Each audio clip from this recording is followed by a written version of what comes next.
On February 12, 1949, a man in his 30s named Leonardo Paez paced around a radio station in a city called Quito, which is the capital city of Ecuador.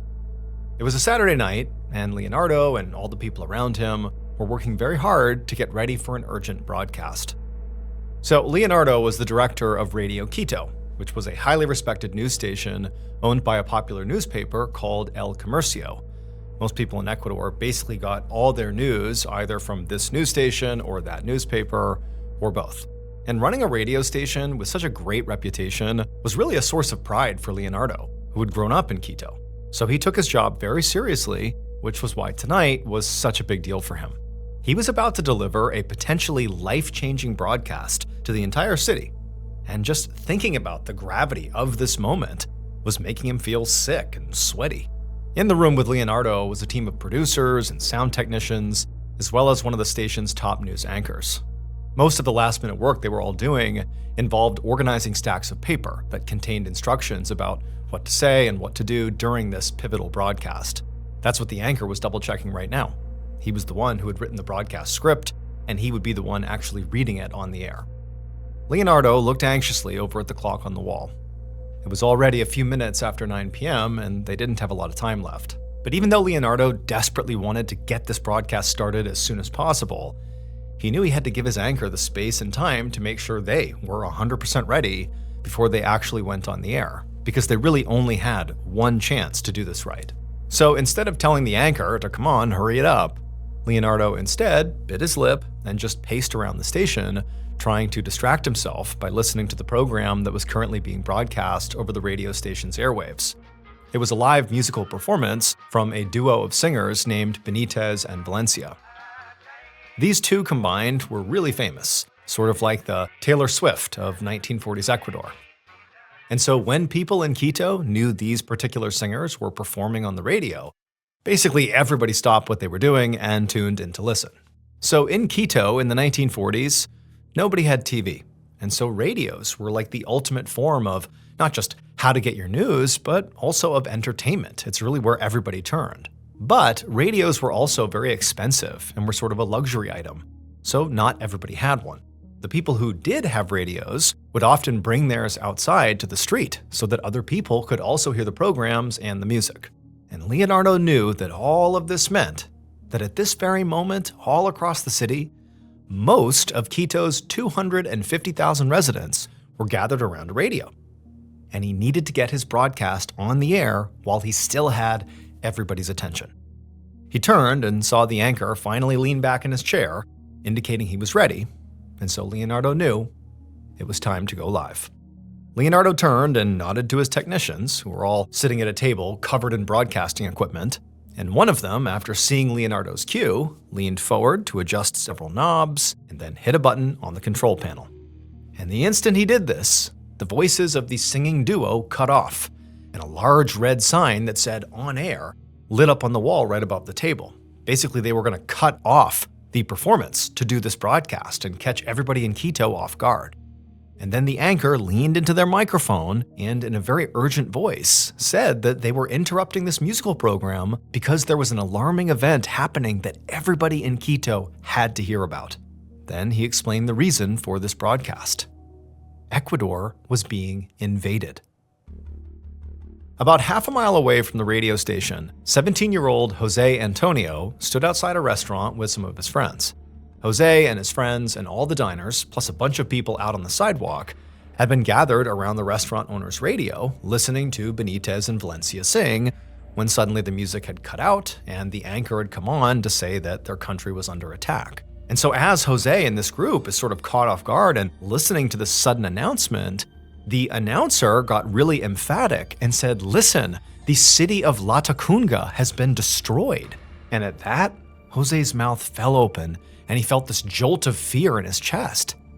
Latacunga was only about 60 miles south of Quito. So Jose, along with everybody else around him, instinctively leaned into the radio so they could hear more about what was happening and why. But when they all did that, the broadcast suddenly stopped just as abruptly as it had come on, and the music program came back on.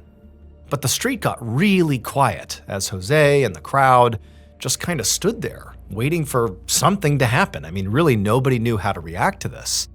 A few people began looking up at the sky, thinking maybe warplanes might be flying overhead, and actually Jose began doing that too, wondering if, that's the next step. But there were no planes, and there were no signs of, anything that would indicate that war was happening nearby, or, whatever destroyed Latacunga was approaching Quito. All Jose could hear was the echo of other radios around the city, now back to playing this musical program. But as the seconds ticked by and the crowd gradually began talking again and kind of going back to normal, some people began making jokes and suggesting that this broadcast was literally a joke, that was meant to be a prank. Others just kind of brushed the whole thing off and just went about their evening as if it had never even happened. However, Jose did notice that some of the people at the tables outside the restaurant where he was were still just kind of staring at the radio and shifting around like they were restless or uncomfortable, like clearly that broadcast had struck a nerve. Jose also kept fidgeting around and trading worried looks with his friends and the other people around him because he wasn't so sure this was a joke. And the reason he wasn't sure was because a sudden invasion of their country had actually happened before. 7 years earlier, in 1941, when Jose was just a kid, the much larger country of Peru had invaded Ecuador after an argument over land along a shared border. Instead of settling the argument diplomatically, the Peruvian army stormed into the disputed territory in Ecuador and conquered it pretty easily. And the fighting had only lasted for maybe about a month before Ecuador accepted that they had lost and retreated, giving up the land. But even though the fighting back then had never actually reached Quito, it had been a terrifying experience for residents of Quito because it made them realize they were not able to defend themselves against a foreign invader. But just then, as Jose and the others are sitting outside the restaurant kind of grappling with what could be going on here, how real is this, is this a prank? Just then, the music that had come back on again on the radio cut out, and once again, the broadcaster's voice came on, and they said they had an update. The enemy had landed their aircraft right on the outskirts of Quito in a northern area called Cotocollao, which was only 8 miles from the center of Quito. And suddenly Jose and the others realized that if the enemy had destroyed Latacunga in the south and now landed in Cotocollao in the north, then the city of Quito was effectively surrounded. But before Jose could even process this thought, another man's voice came on the radio. And unlike the first voice, which was emphatic but, basically calm, this guy was absolutely panicked. He said he was the chief of Quito's newspaper, and then he basically screamed, "The airbase has been taken over by the enemy and destroyed. They're exterminating everything and everyone." He continued to yell that the enemy was using poisonous gas and they were using fire and they were literally killing people and destroying homes and buildings. And then he issued a simple and terrifying warning. They're coming. Jose felt himself let out this yelp that he couldn't even control. He was so suddenly terrified. But he didn't even hear it because all around him, everybody else seemed to react basically the same way all at once. And the streets erupted in screaming and praying and just absolute chaos. Some people began pointing up to the sky, yelling that they could see the enemy.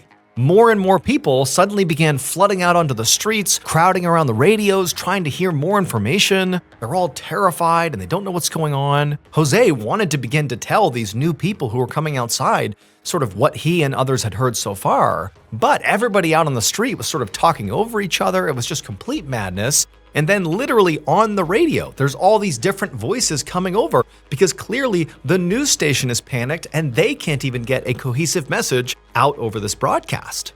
However, despite this madness, the one word that kept coming through on the radio that everybody heard was "Go hide. Hide from the enemy. Hide." And Jose and some other people around him were thinking about doing just that when finally a new voice took over the broadcast.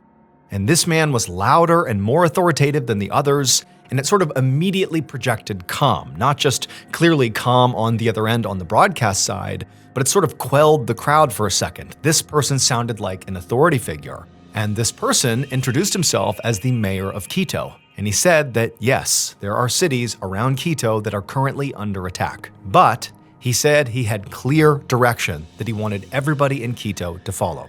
But despite this instruction really being the first kind of clear next steps for people to follow, It didn't make Jose feel any better about this, because the mayor told the people of Quito that the women and children, they had to flee, go hide, go away, go find somewhere safe.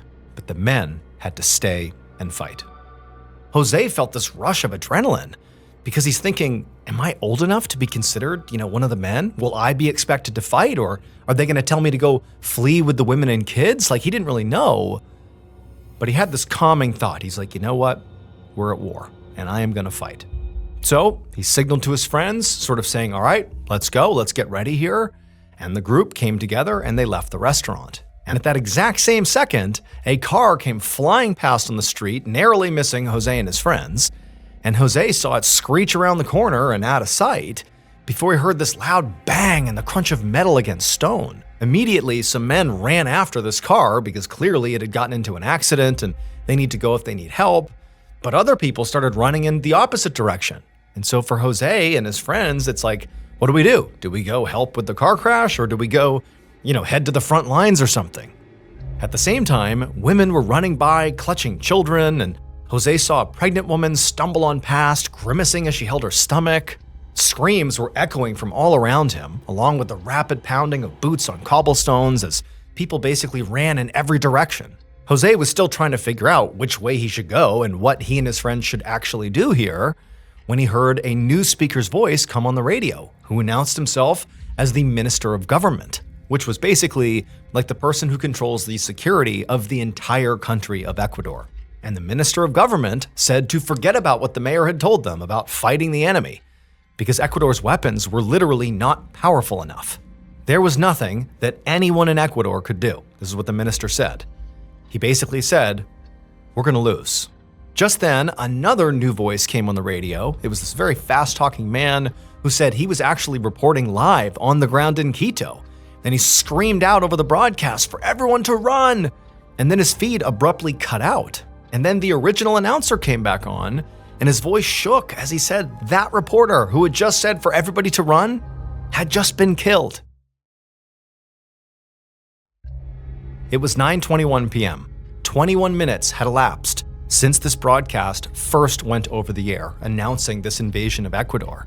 And in that time, it was like the country had spiraled into absolute madness. Now, remember, at this point, Jose is gathered with his friends. He's sort of begun to leave the restaurant, but so many things have happened all around him that he and his friends are just kind of standing there near the restaurant, not really sure what to do.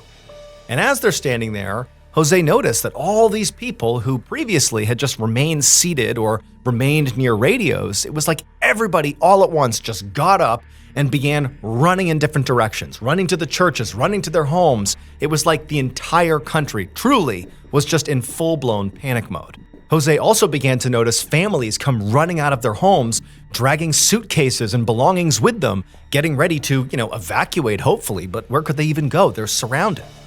And just then, Jose heard the sound of glass shattering, and he saw a few people over at the restaurant's bar taking liquor from the shelves and pouring themselves drinks before tossing the bottles on the floor. Jose looked and realized his friends had already left him, so he's just standing here all alone. And he knew by this point he can't just keep standing here thinking about what he's going to do. He needs to do something. He needs to act. But just then, the radio crackled back to life, and once again there was a voice calling out one final update. But it was so crazy all around him, Jose couldn't understand what this final update actually was. He just didn't hear it. However, Jose could clearly see other people around him had heard this final update, and they were obviously reacting to it because they stopped. Everybody stopped running around. They put down their suitcases, and everyone just kind of stood there. And then people began going for their guns and knives and torches. And then, once this huge, now armed crowd came together, they began to move as one, all in the direction of the city center.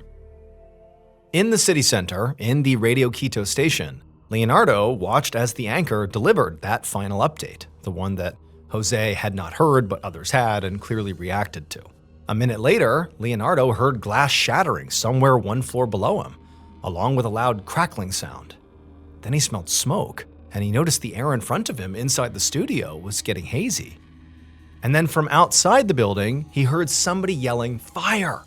Behind Leonardo, the anchor grabbed the microphone and pleaded on air to anybody who was listening that the radio station was in trouble and to please come help. But there really was no one left to help them. They were on their own. And when Leonardo and his team realized this, they knew they had to get out of this station by themselves. And so they ran together down the stairs to the exit. But before they even got to the bottom of the steps, the smoke from the fire became so thick they couldn't even breathe. Leonardo realized that the whole first floor must be engulfed in flames. And so the only way out was actually to go up, not down. So Leonardo led the group back up the way they came, running back through the second floor office building, the studio space where they had recorded the broadcast, and headed up the stairs to the very top floor.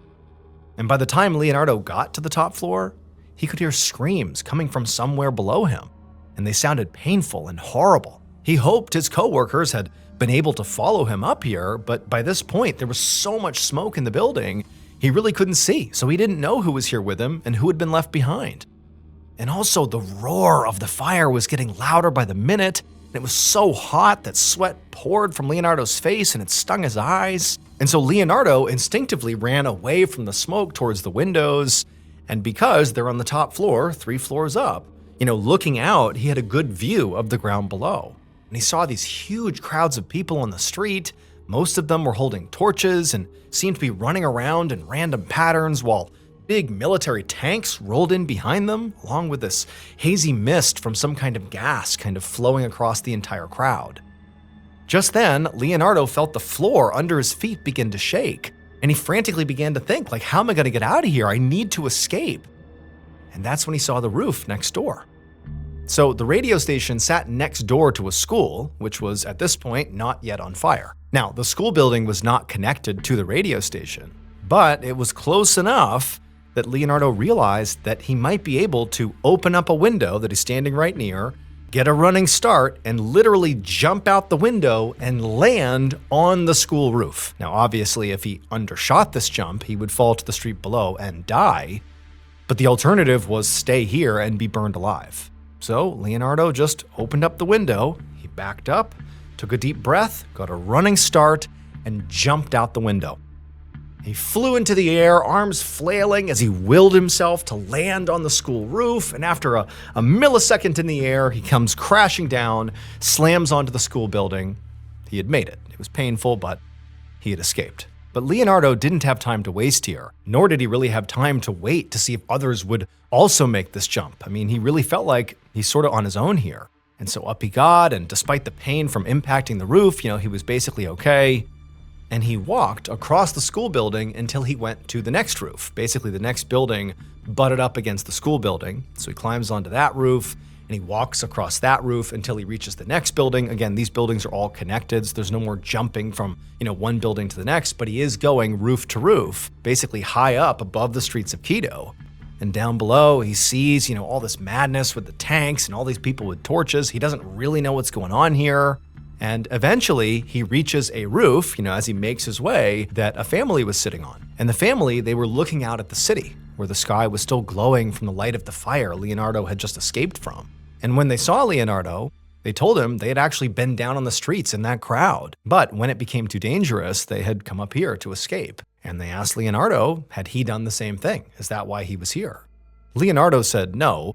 And then he told them who he was and how he actually arrived here and why, and then he asked them for help. And for a second, the family just stared at him in shock. But then they began to talk to each other, and from what Leonardo could hear, and also based on facial expressions, the family seemed mad. But finally, the father looked at Leonardo and said yes, they would help him. However, there was a condition.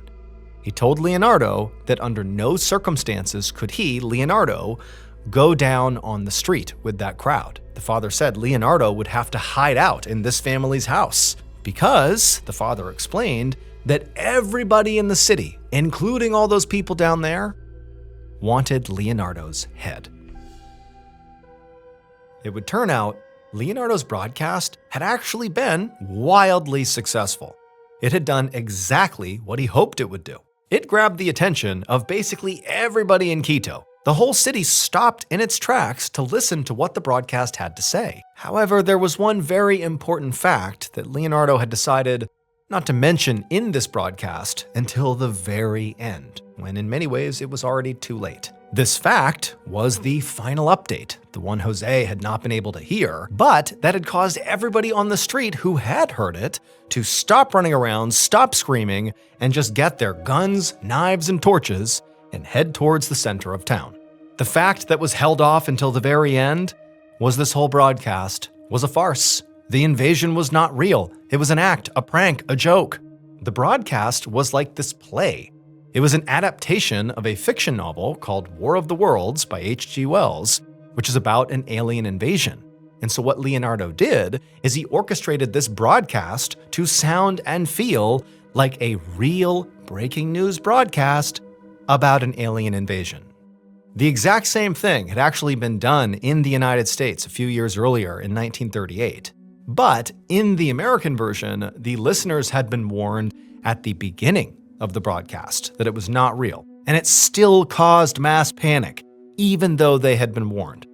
And so, during Leonardo's broadcast, when he finally revealed the truth at the very end, the listeners were not, soothed. They were not like, oh boy, what a great prank. They were furious. So furious, in fact, that they went to the radio station in the city center where Leonardo and his broadcast crew were, and they lit it on fire.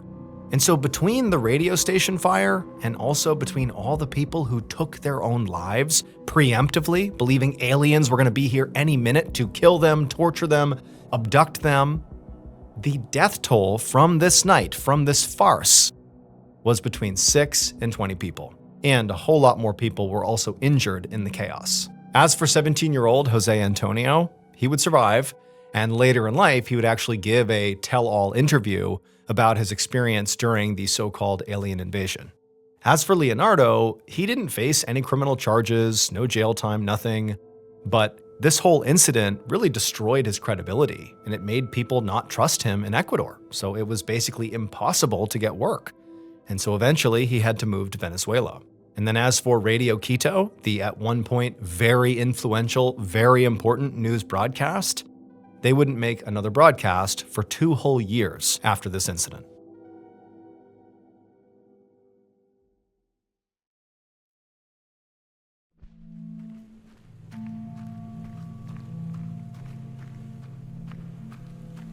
On the evening of Sunday, January 26, 1851, a 23-year-old man named Bailey Staples hurried up the walkway of a home in Fall River, Massachusetts. It was so cold that Bailey's could see his breath, but despite the weather, he could not stop smiling. And that was because he was about to do something that he loved to do that made him a lot of money, and it was actually the 3rd time that day that he was even doing it. I mean, this was awesome. Bailey's was a psychic medium, and he was about to perform a seance. So at this point in America, in 1851, there was this phenomenon going on called the spiritualist movement.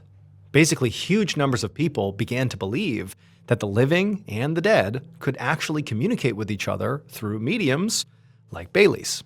And at this time, there was a very specific way that mediums like Bailey's conducted their seances. They would sit at a round table along with all their guests that were going to participate, and they would summon spirits. And what would happen is the participants in these seances could literally tell when it was that the spirit actually made contact with the medium. Because the round table they were all sitting at would shake or move, sometimes the table would thump so violently that one of the legs of the table would break off. And a broken table at a seance was considered a huge success.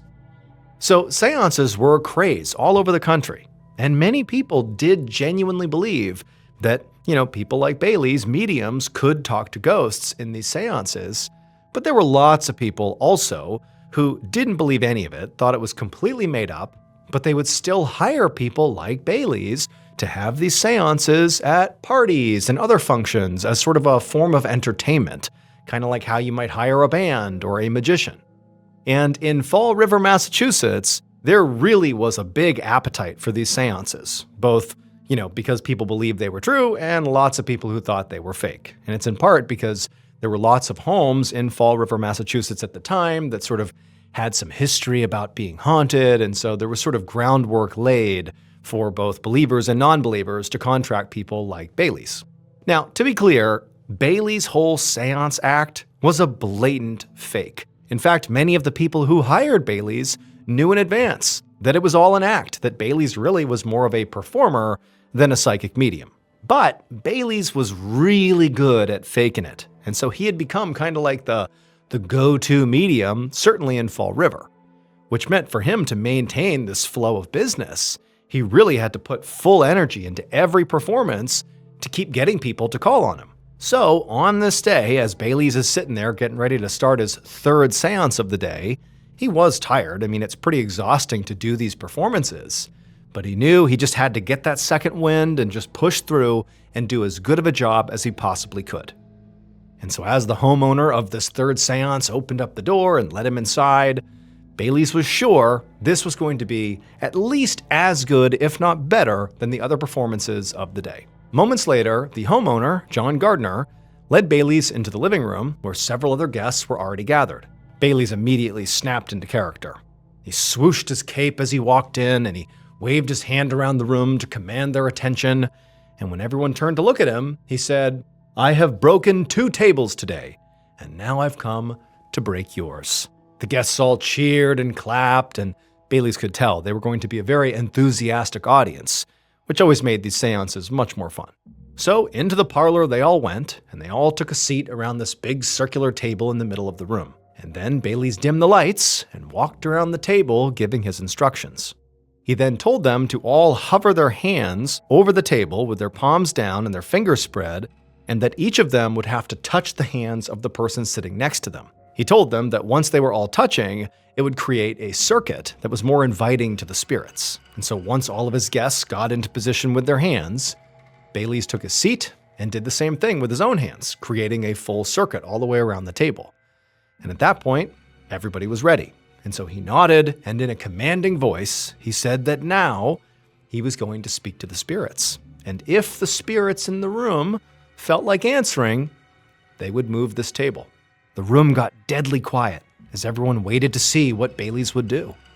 But Bailey's just let the tension grow, because he knew that the longer he waited, the more anticipation would build. This was actually Bailey's favorite part of the performance, and he could feel his own heart begin to race. I mean, this really was exciting. But then finally, he broke the silence and called out to the spirits in the room and demanded that if there were a ghost here, to make itself known.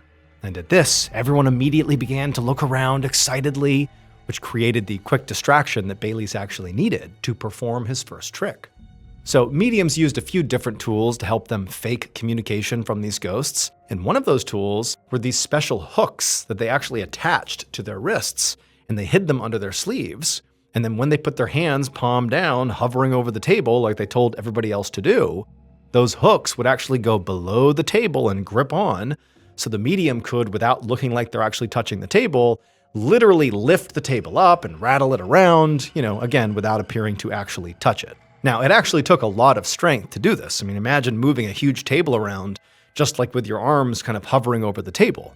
But Bailey's was getting really good at it. And so as his guests were all looking around, looking out for ghosts, Bailey's masterfully hooked his hooks right under the table and began moving his wrists around, which caused the table to thump. And as soon as this happened, a woman on the other side of the table screamed, and the other guests began laughing and getting really excited. But Bailey's was only just getting started. He called out to the spirit again, much more forcefully this time, and as he did, he literally made the table rise off the floor as all the guests gasped. One man asked how Bailey's was even doing this. I mean, he knew this was fake, but how are you lifting the table up? Because his hands are over the table, remember. It's just these secret hooks underneath. But Bailey's just kind of ignored the man and smiled. And then he said to the spirit that if you're willing to communicate with us, rap on this table one time. And then Bailey's used the hook, underneath the table to make a knocking sound. And as he did this, the woman who had first screamed on the other side of the table, she jumped. She was so scared. And it actually caused Bailey's to have this surge of adrenaline, like he was really doing a good job. And so Bailey's actually kind of leaned into this and rattled the table a bit more for dramatic effect. And in doing this, Bailey's was really exerting himself. He's trying not to give off the vibe that he's moving this table around, but he really is. And so he's sweating bullets, and he's also yelling out to the spirit, demanding them to come forward and talk to us. But then, as Bailey's is doing this big act here that he in no way suspects is going to actually call spirits into the room, he suddenly felt the room turn icy cold, and he had this weird tingling sensation flowing through him. He blinked, and then his vision got hazy. This had never happened to him during any of his seances. And clearly, it was having an effect on him because he no longer was trying to communicate with the dead. He was just kind of standing there, very uneasy, like the seance was actually doing something, that there really might be spirits in the room. Now, Bayles can tell he's getting stared at, and he doesn't want to destroy his business here. Like, he needs to maintain the act. He can't just spook himself out and stop the seance. But at the same time, he couldn't break out of this weird feeling he had. The room felt so cold. I mean, something was off here. And then he tried to move, and it was like he couldn't. He was frozen.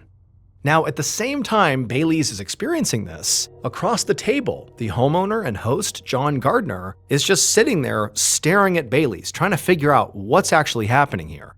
And from his perspective, he watched as Bayles went from sort of standing there awkwardly, unable to move, it looked like, to then sitting down in his chair and sort of lurching back in this awkward position. And then Bayles' eyes began darting all over the room, and also his breathing got really ragged and heavy. And John couldn't help but feel like it looks like Bayles is possessed for real. And then Bayles began to speak, and his voice sort of cracked as he did, and he began mumbling something that John and the others couldn't understand. I mean, John, he really couldn't help it. He felt sort of spooked by this. I mean, this was really convincing. John actually wanted to applaud. I mean, Bayles' acting was so good here. But he also didn't want to destroy the act and sort of break his character. Like Bayles, John and most of his guests did not believe seances were real at all. But, I mean, Bayles' performance was really turning out to be way better than any of them had expected. But just then, Bayles shot up out of his chair, and the whole table thumped again and shook, and then Bayles let out this almost ghostly-sounding moan, and then one of John's guests asked if the ghost was speaking through Bayles. But instead of answering, Bayles' eyes rolled all the way back in his head, so only the whites were visible. John and the others were transfixed. I mean, this was just incredible, really kind of scary stuff here. But then Bayles let out another moan and then fell backwards hard onto the ground. And for a second, there was just confused silence. Because if this is an act, I mean, that was a violent fall. This looks really legitimate. How is Bayles able to do this over and over again? This seems real. And it was in that moment of realizing that something is off here that some of the guests began to scream and they began to run out of the room. A few minutes later, a local physician named Dr. Hopper ran into the parlor of John Gardner's home. He'd been summoned by one of the guests who had panicked and actually ran out and gotten him. But that guest had been rambling about a ghost and a possession, so Dr. Hopper really wasn't sure what kind of problem he was actually responding to. But now he could see there was a group of people dressed for a party gathered around what appeared to be a seance table, pointing to the floor, where there was this young man lying in a crumpled heap. Dr. Harper went to the young man and reached out and felt the man's neck, but there was no pulse. And so the doctor turned and looked at the group and said, "He's dead." And before the group could really even react, the doctor said, "Now hold on. Someone needs to slowly and clearly explain what happened here." John Gardner stepped forward and now in a very shaking voice explained that this young man was a medium whose name was Bayles Staples, and he had been doing a seance and he had demanded a ghost talk to the group. And then a moment later, he was thrashing around, apparently possessed by this ghost, and then he fell to the ground, dead. John said they had all thought this seance was a fake. I mean, when they hired Bayles, they literally thought this was just going to be a performance, nothing real. But now, I mean, they didn't know what to think. This looked very real. Dr. Hopper shook his head, not really sure what to make of this explanation. He certainly did not believe in ghosts, but after a quick examination of Bayles, he really couldn't see any obvious cause for the medium's death. So Dr. Hopper got to his feet and told the dinner guests that, whatever killed Bayles Staples was not a ghost, but he didn't know what it was yet. However, he would get to the bottom of it. However, by the next morning, news of Bayles' death had spread all over Fall River and beyond, and it made the immediate autopsy that Dr. Hopper wanted to do to figure out what happened to him basically impossible. Now, the reason it was impossible is because some people were claiming that this was a ghost that possessed Bayles, but it didn't actually kill him. The ghost must have put Bailey's into a trance where he appears dead but is not actually dead. But if Dr. Hopper performs the autopsy on him, the autopsy will kill Bailey's, so you can't do that. And so pretty quickly, you have all these people that are showing up at Dr. Hopper's clinic and the local police station demanding authorities give them Bailey's body to prevent the doctor from killing him by doing an autopsy on him. And so it's this whole scene. And at the same time, keep in mind, the country as a whole has been taken with seances. That was already something that was sort of happening everywhere. But this story, which sort of legitimized the idea that ghosts could be real and ghosts can also be dangerous given what happened to Bailey's, this story is spreading like wildfire all over the country. And so at a time where people in America were already big on seances, this pretty much dumped gasoline on that, and seances became even more popular, but now because they felt real, not because they were entertainment. On January 28th, so 2 days after Bailey's was pronounced dead, Dr. Hopper stood in the basement of the local morgue holding a scalpel. He had finally gotten the approval to go ahead and conduct his autopsy, but he knew that a lot of people were not happy about it. And now he was looking down at Bailey's body, realizing that, to his own surprise, he was sort of nervous about this. Like the idea that, what if this guy's actually still alive and I'm about to kill him with this autopsy? Now, logically, the doctor did not think Bailey's was in a trance, but it was unsettling how physically healthy Bailey's body looked. He was young and strong with no history of illness, and there wasn't a mark on his body anywhere to explain why he was dead. The only blemishes on his skin were these slight bruises around his wrists, which Dr. Hopper understood were from the special hooks he had been wearing when he died to lift up the table. But Dr. Hopper shook off the nerves and moved his scalpel towards the skin of Bailey's chest and made his first incision, opening up the chest cavity. And that was when Dr. Hopper saw it. It would turn out, on the day Bailey Staples died, he was at his absolute performative peak as he lifted John Gardner's table up off the ground and made the seance guests scream and laugh. But what Bailey's didn't know, and what Dr. Hopper found when he performed the autopsy, was that Bailey's had a pre-existing heart condition, and his passionate performance, coupled with the physical exertion it took to lift up that heavy parlor table with just his wrists, and the fact that Bailey's had also already given 2 other similar performances that day, caused his weak heart to swell and develop an aneurysm which ruptured and caused fatal internal bleeding. Bailey Staples had basically put on the absolute best seance performance of his life. It was so good, in fact, that it killed him, and also accidentally convinced an entire house full of dinner guests and many people all across the country that ghosts were real. Early on the evening of Sunday, November 27, 2005, a 21-year-old woman named Catherine Woods leaned towards the mirror to put on her eyeliner inside the bathroom of her small apartment in New York City. Catherine's phone was sitting on the bathroom counter, and she heard it buzz, but she didn't even look to see who was calling. She didn't have time to talk to anyone, because she had to finish getting ready for her 7 o'clock shift at work.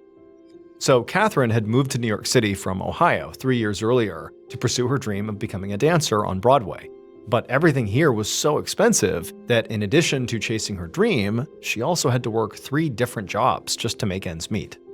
Now, 2 of those jobs were pretty standard. She worked as a waitress and also taught children's dance classes. But tonight, she was getting ready to go to her 3rd job, and this job was not really standard at all. In fact, to her, she was sort of embarrassed about it. And because of that, she was keeping it a secret from almost everybody in her life. Her 3rd job was working as a topless dancer at a strip club near Times Square called Flash Dancers. Catherine honestly hated the work, but it paid really well, and if she wanted to have her shot at Broadway, she needed to pay for voice lessons and dance classes. Now, she did live in Manhattan, which was the most expensive part of the already very expensive city, and she knew that she could save some money if she just moved to a neighborhood where rent was cheaper. But when she had first moved to New York, she had lived in a less expensive neighborhood for that reason, and unfortunately, her landlord had sexually assaulted her. The experience had been so traumatic that Catherine had, at the time, considered just leaving New York and going back to Ohio and just being done with this place. But in the end, she had decided to stay in New York and continue chasing her dream. Now, she did move within New York. She'd gotten this apartment in Manhattan because it was a lot safer. And she also got a roommate to help with the cost. His name was David Hahn. He was 23, and he was one of Catherine's friends from back home in Ohio. But at this very moment, David was not inside the apartment. He'd gone outside to get his car so he could drive Catherine to work. Catherine finished her makeup and left the bathroom, and as she walked through the living room, she stepped over a black dog that was sleeping on the floor. The dog was not Catherine's, and it actually was not David's either. David was a part-time dog sitter, so this dog was just staying with them while its owners were out of town. Just like Catherine, David also had a bunch of part-time jobs to help make ends meet. When he wasn't dog sitting, he worked as a doorman at a hotel just up the street from their apartment. Now, Catherine and David had actually been romantic at one point. They had dated for a little while, but these days they were just roommates, living together to split the bills. Although, secretly, Catherine did sometimes wonder if, maybe they should give it another shot to try being a couple again. Thanksgiving had been a few days ago, and instead of going home to Ohio like she usually did, Catherine had stayed in New York and celebrated with David, and it had been a really nice time. Plus, David knew about Catherine's third job of working at Flash Dancers, and he didn't judge her for it, and Catherine felt like a lot of people did, so she liked that about him. But the biggest hurdle that Catherine could see to potentially rekindling their relationship was the fact that David disliked basically every man she met. Whether she was dating them or not, he just did not like them. Now, some of these guys, she could understand why David, didn't like them. Like there was this guy, Joe, that she had dated briefly, who really she'd only met because he was a patron of her strip club. But then there were people like Paul, who was a personal trainer at Catherine's gym, who she'd only seen off and on, and who was nothing but nice to David. And even though Paul and Catherine were not dating now and mostly just spoke on the phone periodically, David still insisted that Paul was a creep. He just did not like the guy. But for now, Catherine figured, you know what, I'm not going to figure out my entire romantic life. I just need to finish getting ready and go downstairs so she wouldn't keep David waiting. So Catherine went into her bedroom and began getting dressed. And that's when she heard that dog start barking at something in the living room. And so, curious, Catherine walked in that direction to see what was going on. A little while later, Catherine's roommate, David, walked quickly along the sidewalk to get his car, which was parked a ways up the street. He was out of breath by the time he reached it. He knew he had to hurry, so he jumped in and he drove back to the apartment building and he called Catherine as he pulled up out front. When she didn't answer, he threw on his hazards and he climbed back out to go into the building to go get her. And he had just made it up the flight of stairs that led to his second floor apartment and he was going down the hallway when he saw something that made him come to an abrupt stop. It was that black dog that he was dog sitting. Somehow, it had gotten out of the apartment and was just standing there in the shared hallway outside of his apartment door. David blinked and then realized that his neighbor, a man he rarely interacted with named Brad Stewart, was standing right behind the dog. And Brad was holding a leash that was clearly clipped onto the dog's collar. For a second, Brad looked surprised, and David was just completely confused about why this guy had the dog that he was dog sitting on a leash. But then Brad told David that he had found the dog wandering around, recognized it as David's, and brought it back to his apartment. Brad said he had just knocked on David's apartment door, but so far nobody had answered. So at this point, David understood, why Brad has the dog. But he didn't know why the dog was out of the apartment in the first place. But he kept that to himself and just thanked Brad, took the leash, and then stepped over to the door of his apartment, number 2D. The apartment door was shut, but when he turned the handle, he found that it was unlocked. David couldn't remember if he had left it unlocked or not, so he just opened it, and he called out Catherine's name. But there was no answer, which was weird, so he stepped inside. Now, he didn't see Catherine, but he did see the door to her bedroom was slightly cracked open, so he walked over to it, and he called out to her again. And then when she didn't call back, he tried pushing her door open. But the door didn't really open. It instead swung maybe a few inches and then stopped. And David felt resistance on the other side, like something maybe on the ground was holding the door from opening all the way. And so now, with all these strange things happening, David's starting to feel pretty worried. And so the surge of adrenaline came over him, and he just shoved the door open, and he stuck his head in, and he looked inside. And when he saw what was in there, he immediately pulled back, turned around, ran into the hallway, and he called the police. A half an hour later, around 7:30 p.m., an NYPD detective named Stephen Getz walked up a flight of stairs at an apartment building in Manhattan.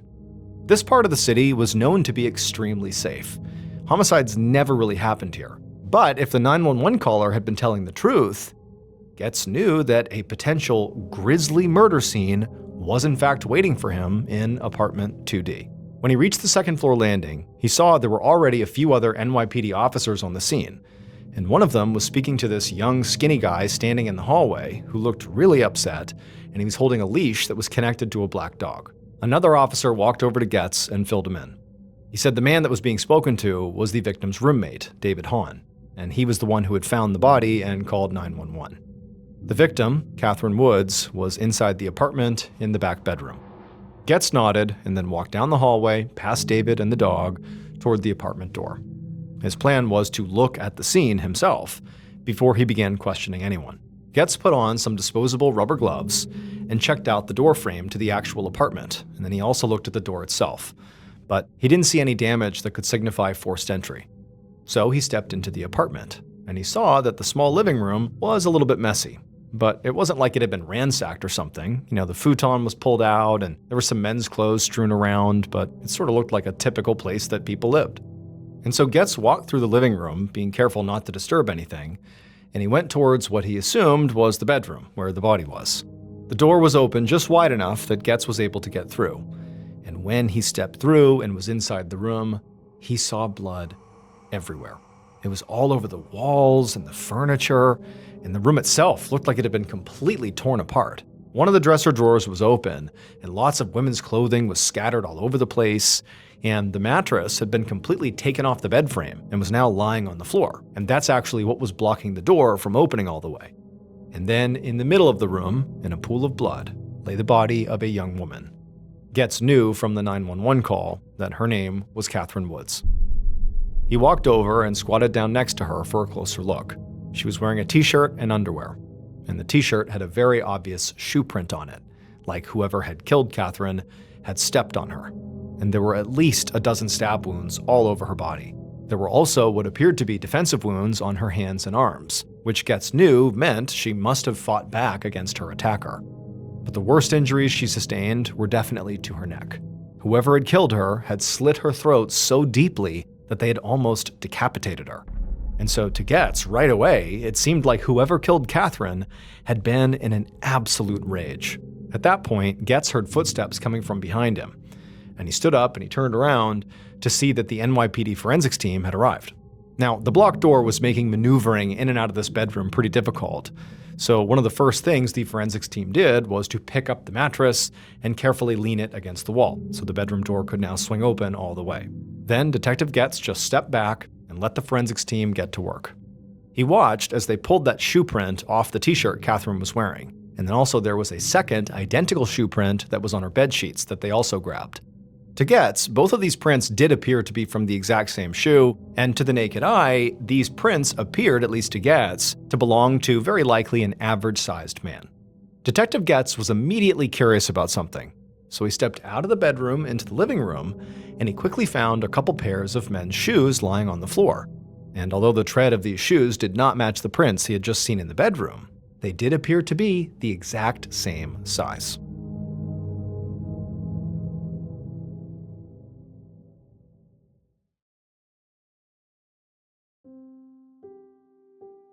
An hour later, at about 8:30 p.m. on November 27, 2005, Detective Getz sat down at a table inside of an interview room at the NYPD's 19th Precinct. And once he did, he handed a bottle of water across the table to David Hahn, the roommate of the murder victim, and Detective Getz' current #1 suspect.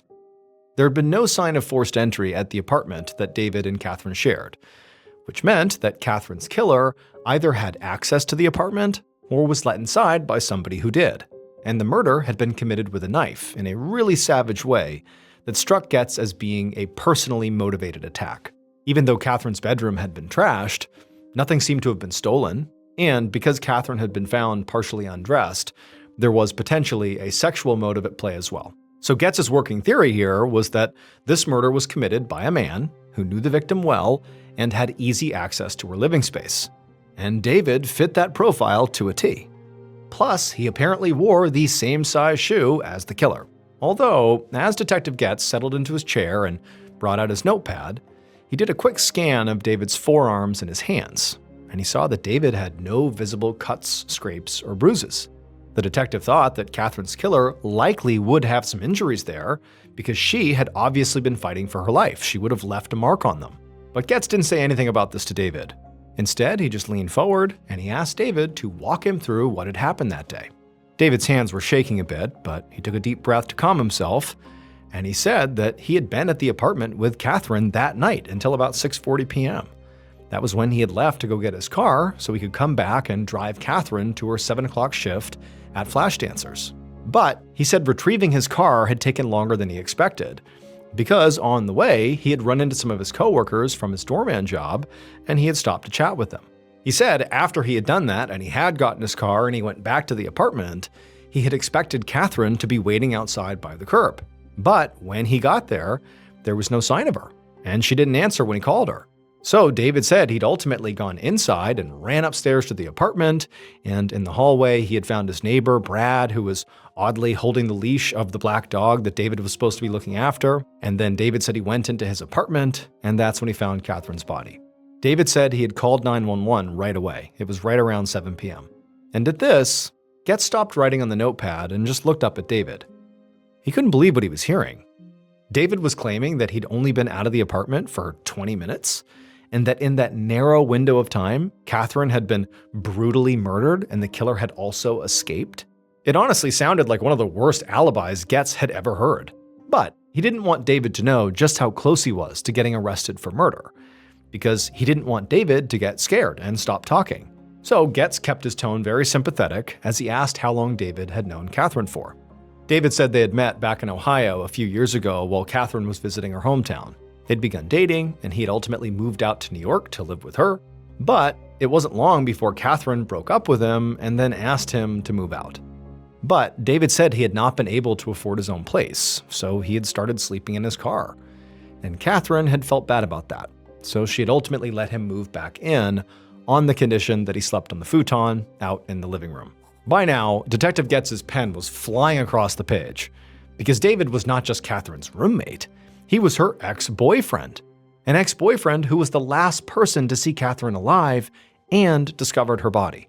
Getz was more confident than ever that he was sitting across from Catherine's killer. He told David that everything he was saying was incredibly helpful, but right now, he needed to go check on something. David agreed to wait, and Getz stood up to leave. But he stopped at the door, and he asked David for one last thing before he left. He asked what his shoe size was. And without missing a beat, David answered that he wore a 10.5. Getz jotted this down, and then he left. What he hadn't told David was the reason he was stepping out of the room was to go get some information from the NYPD's forensics team and the uniformed officers who were currently questioning David's neighbors. And once Getz had that information, he was going to use it to try to catch David in a lie.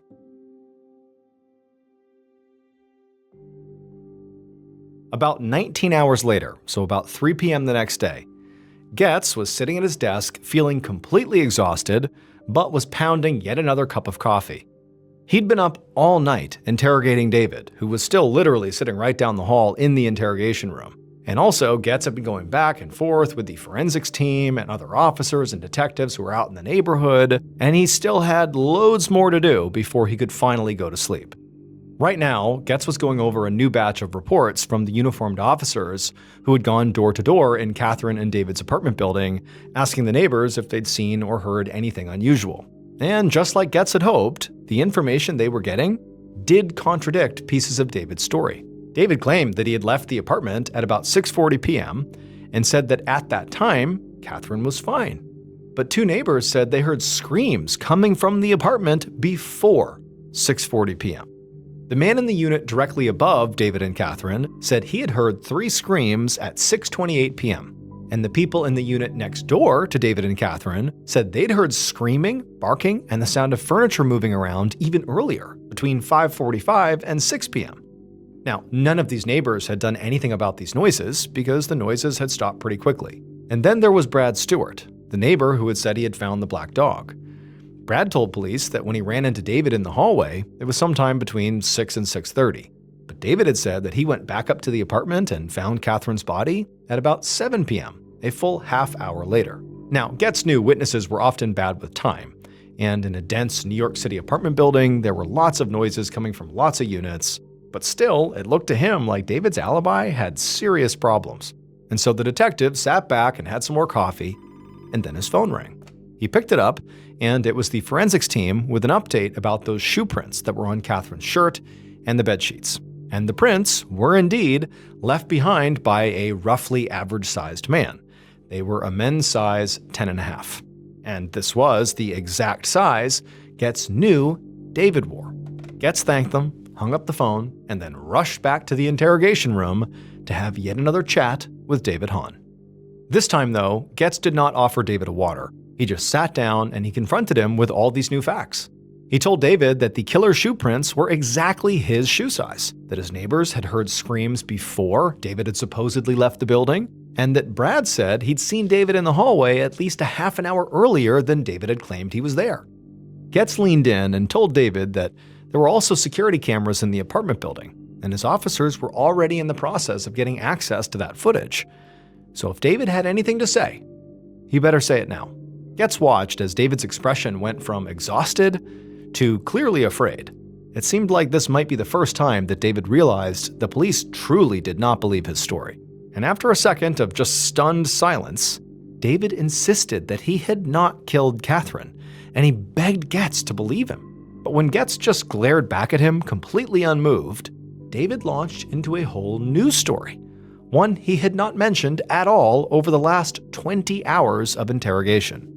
David said Catherine knew this guy named Paul Cortez. She had dated him, but David had always thought he was kind of a creep. And David said Catherine had told him that Paul was obsessed with her. So David said the police really ought to go investigate Paul, not him. To Getz, this seemed like a desperate last-minute attempt to cast suspicion on somebody else. But he knew he did have to follow every lead, so he did write down Paul's name and told David they'd look into it. When Getz finally left the station for the evening, David was still in the interrogation room, and reporters from all the daily papers were beginning to assemble right outside.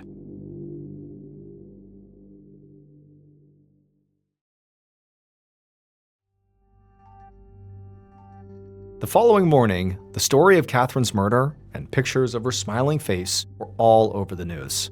The front page of the New York Daily News carried a headline that made Getz grimace. It read, "Secret Life of Slain Stripper."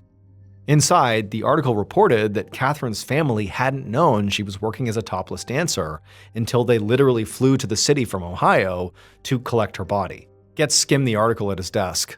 He wasn't convinced that Catherine's line of work had anything to do with her murder, but the papers seemed intent on running with it. And a media circus was like the last thing Getz wanted. His team was already under enough pressure to make an arrest as it was. And it was going to be even harder to do their jobs now that a bunch of tips were going to be flooding in from the public from all this media. Getz put down the newspaper, got up from his desk, and walked down the hall to the interrogation room. He'd finished the day yesterday feeling pretty confident that David was his murderer. So when he'd sent David home, he had given him instructions not to leave the city, because he intended to arrest David, and soon. But first, Getz did need to follow up on the other leads he had, to hopefully rule them out. And one of those leads was sitting in the interrogation room right now waiting for him. It was Paul Cortez, the man that David had named, who officers had tracked down and brought in, the man who supposedly was obsessed with Catherine. As soon as Getz entered the room, the first thing he did was look at Paul's shoes, and he could see that they were a pretty typical size too. At a glance, they looked like they could also be a 10.5. Getz also looked for scratches or bruises on Paul's skin, in particular on his forearms and his hands. And he did see one. There was a small injury on one of Paul's fingertips. Getz asked about it, and Paul said his finger had just gotten pinched between a couple of weights at the gym. Paul was very calm and soft-spoken, and he said he'd heard all about Catherine's death in the papers, and he just wanted to help if he could. When Getz told him that they'd gotten his name from David Hahn, Paul just kind of rolled his eyes and said, David had always been jealous of his relationship with Catherine. Paul explained that he had met Catherine at the gym about a year ago, and they'd been dating off and on ever since. At the time of Catherine's death, he said they had been off, but Paul said he still cared about her and had hoped that maybe one day they might get back together.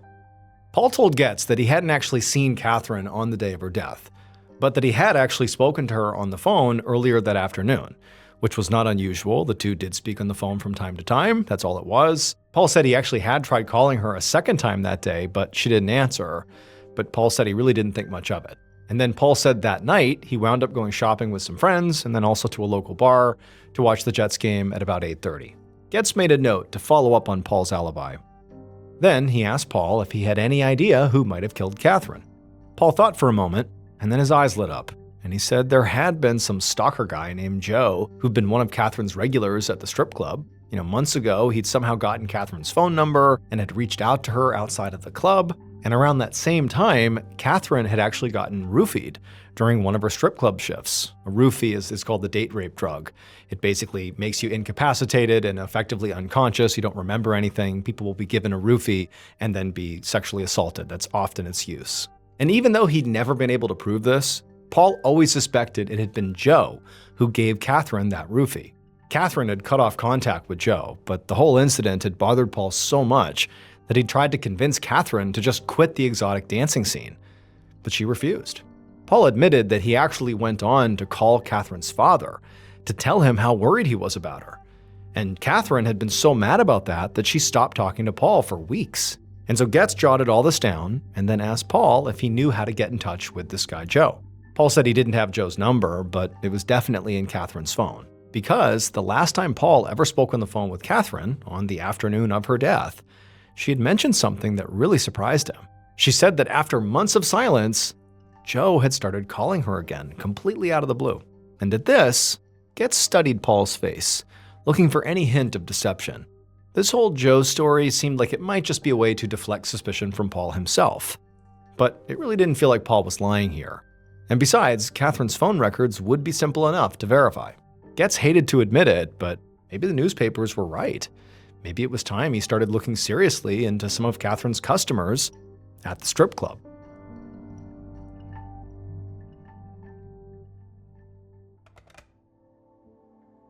The following afternoon, on Wednesday, November 30th, Detective Getz was feeling really annoyed as he hung up the phone at his desk. It had been a call from another reporter, but Getz hadn't made an arrest yet, so he was staying tight-lipped.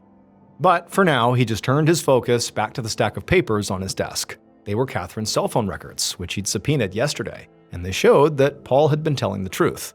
Both he and Joe had called Catherine shortly before she died. So he'd brought in Joe for an interview, and he asked him to explain why, after months of silence, he had called Catherine right before she turned up dead. And Joe had replied he'd only called her to check in, to say he hoped she had a nice Thanksgiving.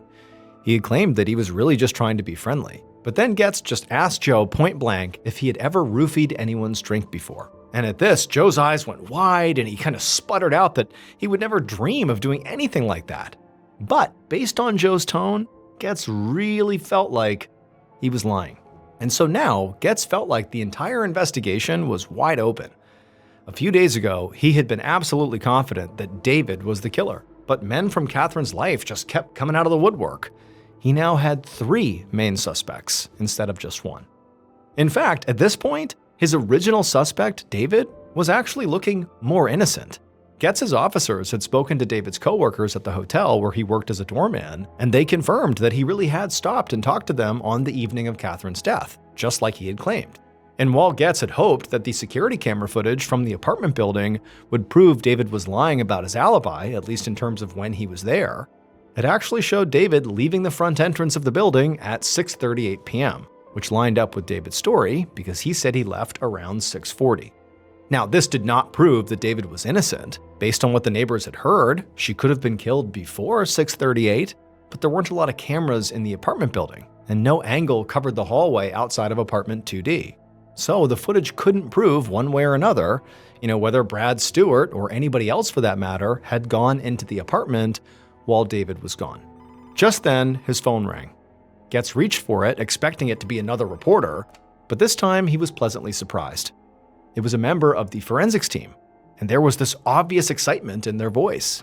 He told Getz that they'd just discovered something big, something they completely missed during their first sweep of Catherine's apartment. The forensics team member explained that when they'd first entered Catherine's bedroom, they had taken that mattress that was stuck behind the door and propped it up against the wall to get it out of the way. But when they'd done that, the mattress had actually covered up something that was right there on the wall all along. A bloody handprint. It was not until a couple of days later, after they'd carefully gone over everything else in the room, that they moved the mattress back down onto the floor, and that's when they found the handprint. Getz's face lit up when he heard this news, because now he knew all he had to do was go get handprints from all of his suspects, which seemed like that would be pretty easy to do. But he quickly realized he had a problem, because some of his suspects had already lawyered up at this point, and they were refusing to speak with police, let alone hand over their prints. And Getz really could not force them to give their prints unless he arrested them. And so that meant Getz was now in this weird catch-22, because he needed the suspects' prints in order to make the arrest, but he also couldn't get their prints unless he arrested them.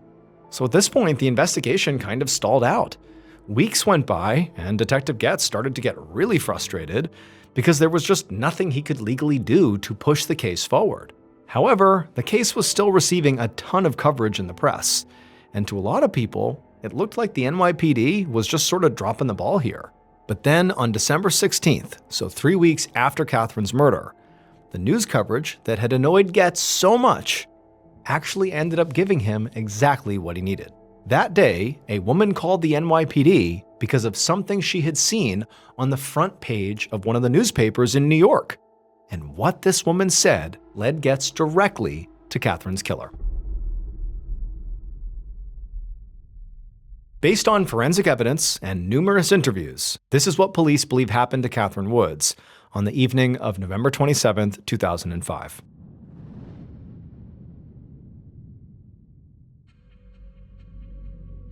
Shortly after 6:40 p.m., the killer climbed the stairs inside of Catherine's apartment building. They knew that at that very moment, she'd be getting ready for another shift at Flash Dancers. And the fact that she even worked there secretly really bothered the killer way more than they would ever let on.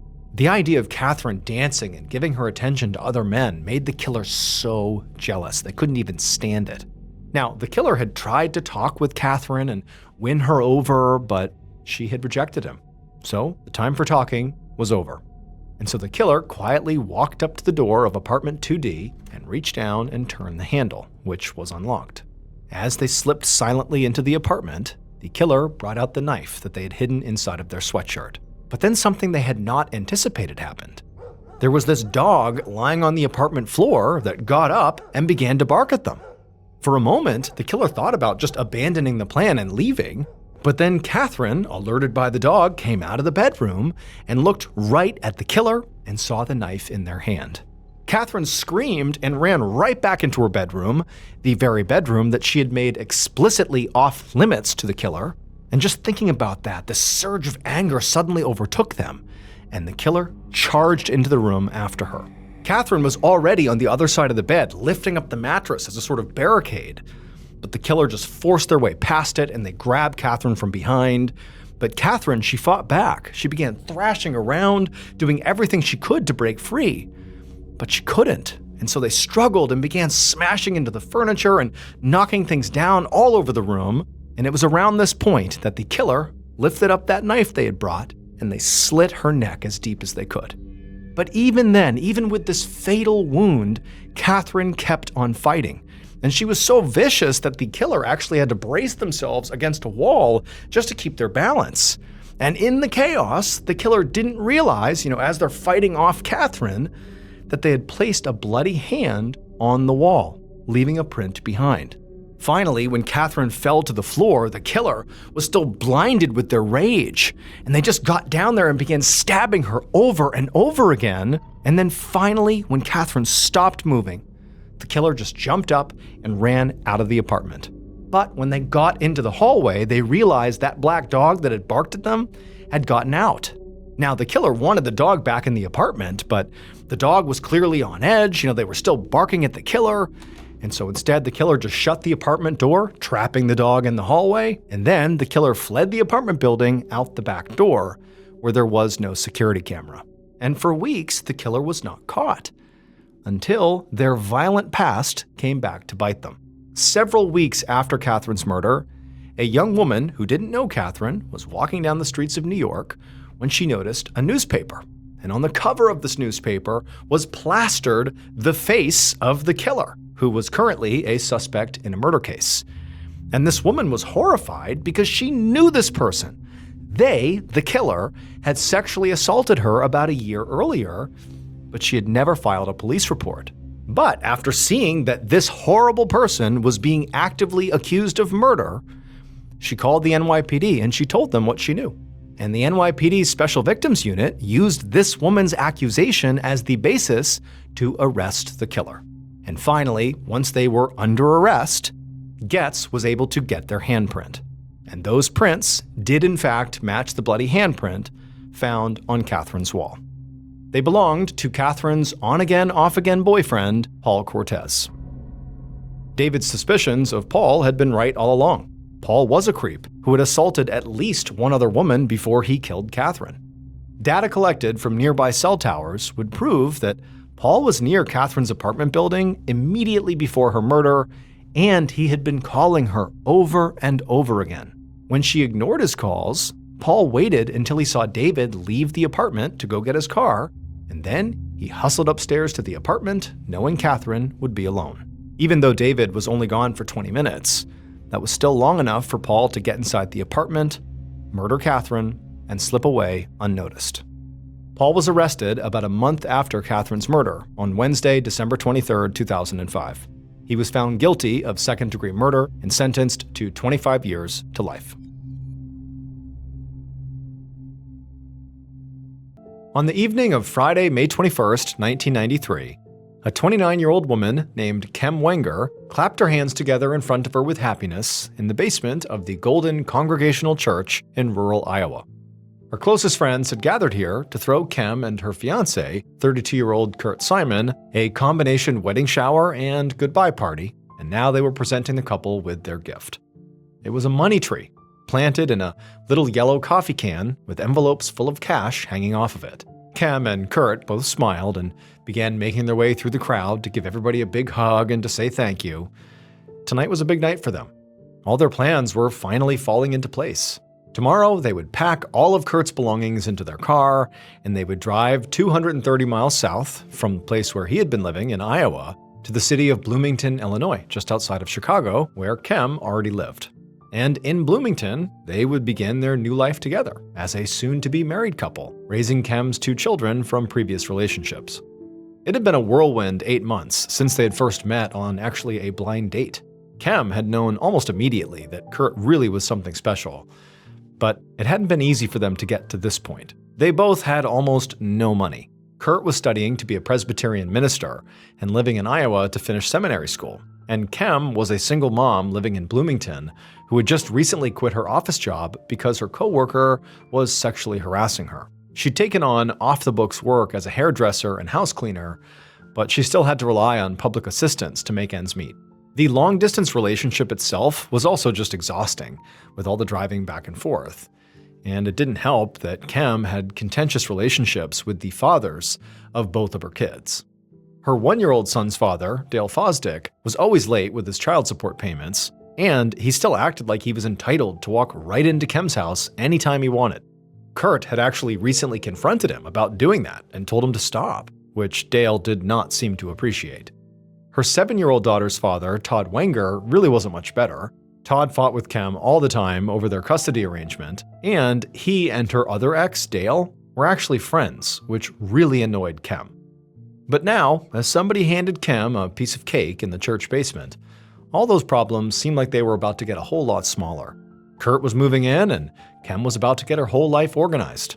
Waiting for her at home in Bloomington, she had a whole collection of modern bride magazines so she could plan their wedding, and she and Kurt were actually talking about Kurt maybe adopting her son.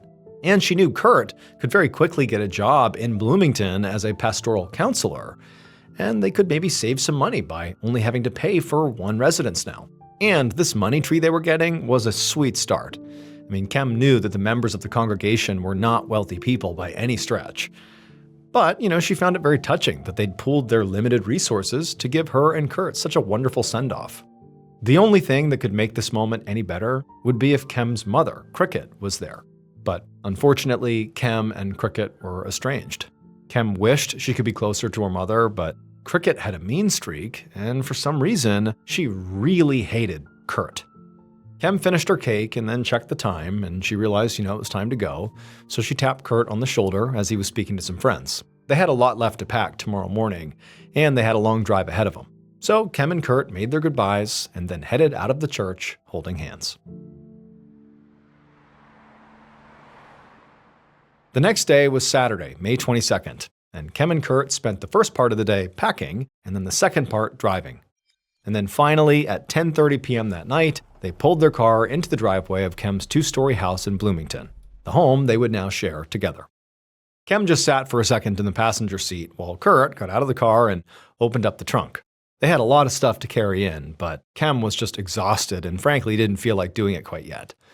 So she watched as Kurt went ahead and walked up the front stairs carrying a box and the money tree. He unlocked the door, he stepped inside, and then a minute later, he came back out empty-handed. And at that point, Kem sighed and decided she better get out and help too. Kurt was halfway back down the stairs as Kem grabbed her own box out of the trunk and walked her way into the house, into the foyer of her home.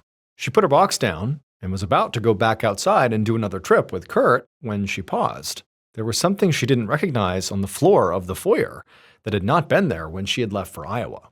Kurt was outside, facing away from the house, when an intense wave of pressure hit him from behind. And nearly at the exact same time, this booming sound like some kind of explosion filled his ears. He stumbled forward almost uncontrollably and then whipped around and called out for Kem. But his ears were ringing now and he couldn't really tell if she had answered. There was smoke pouring out from the front door of their house, and instinctively he just ran into the house, into the foyer to go find Kem. When he got in there, there's all this smoke and chaos, there's shards of broken glass everywhere, and also he noticed all these little pieces of what looked like metal kind of all over the foyer. Kurt screamed Kem's name over and over, and he looked frantically all around through all the rubble, but it was impossible to see. It was like everything was destroyed in here. And so now, beginning to gasp from all the smoke, he started walking around the foyer, kind of ducking below the smoke as best as he could, and that's when he saw legs on the floor.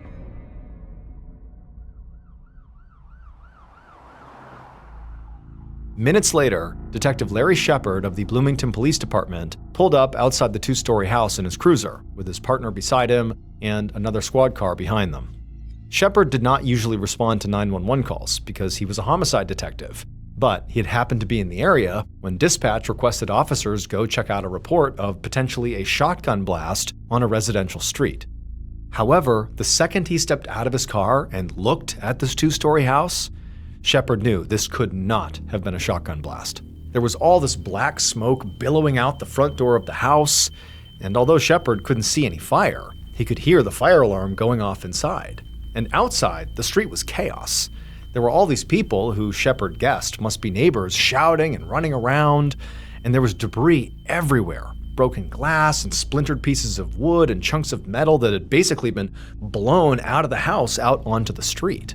In the driveway of this home, Shepard could see there was a man who had his hands on his head and he looked frantic, and he was yelling the name Kem over and over again as he looked towards the destroyed house. And it was at that point Shepard realized there must be someone or multiple people inside of the house. And he really couldn't wait for backup to go find them. So he and his partner shouted for everyone to stay back, and then they raced up the stairs into the smoke. Once Shepard was inside the front foyer, he could tell there was no active fire, just lots of smoke kind of hanging in the air, and he looked around and he saw there was a 6-inch hole on the wall right near the front door, and there was another hole right in the floor of the foyer. But even though he saw those things pretty quickly, his attention quickly snapped to the body of a woman who was on the ground, and it was immediately clear that there was nothing they could do for her. Literally half of her head was just missing. In his entire career, Shepard had never worked a murder case where the weapon was a bomb.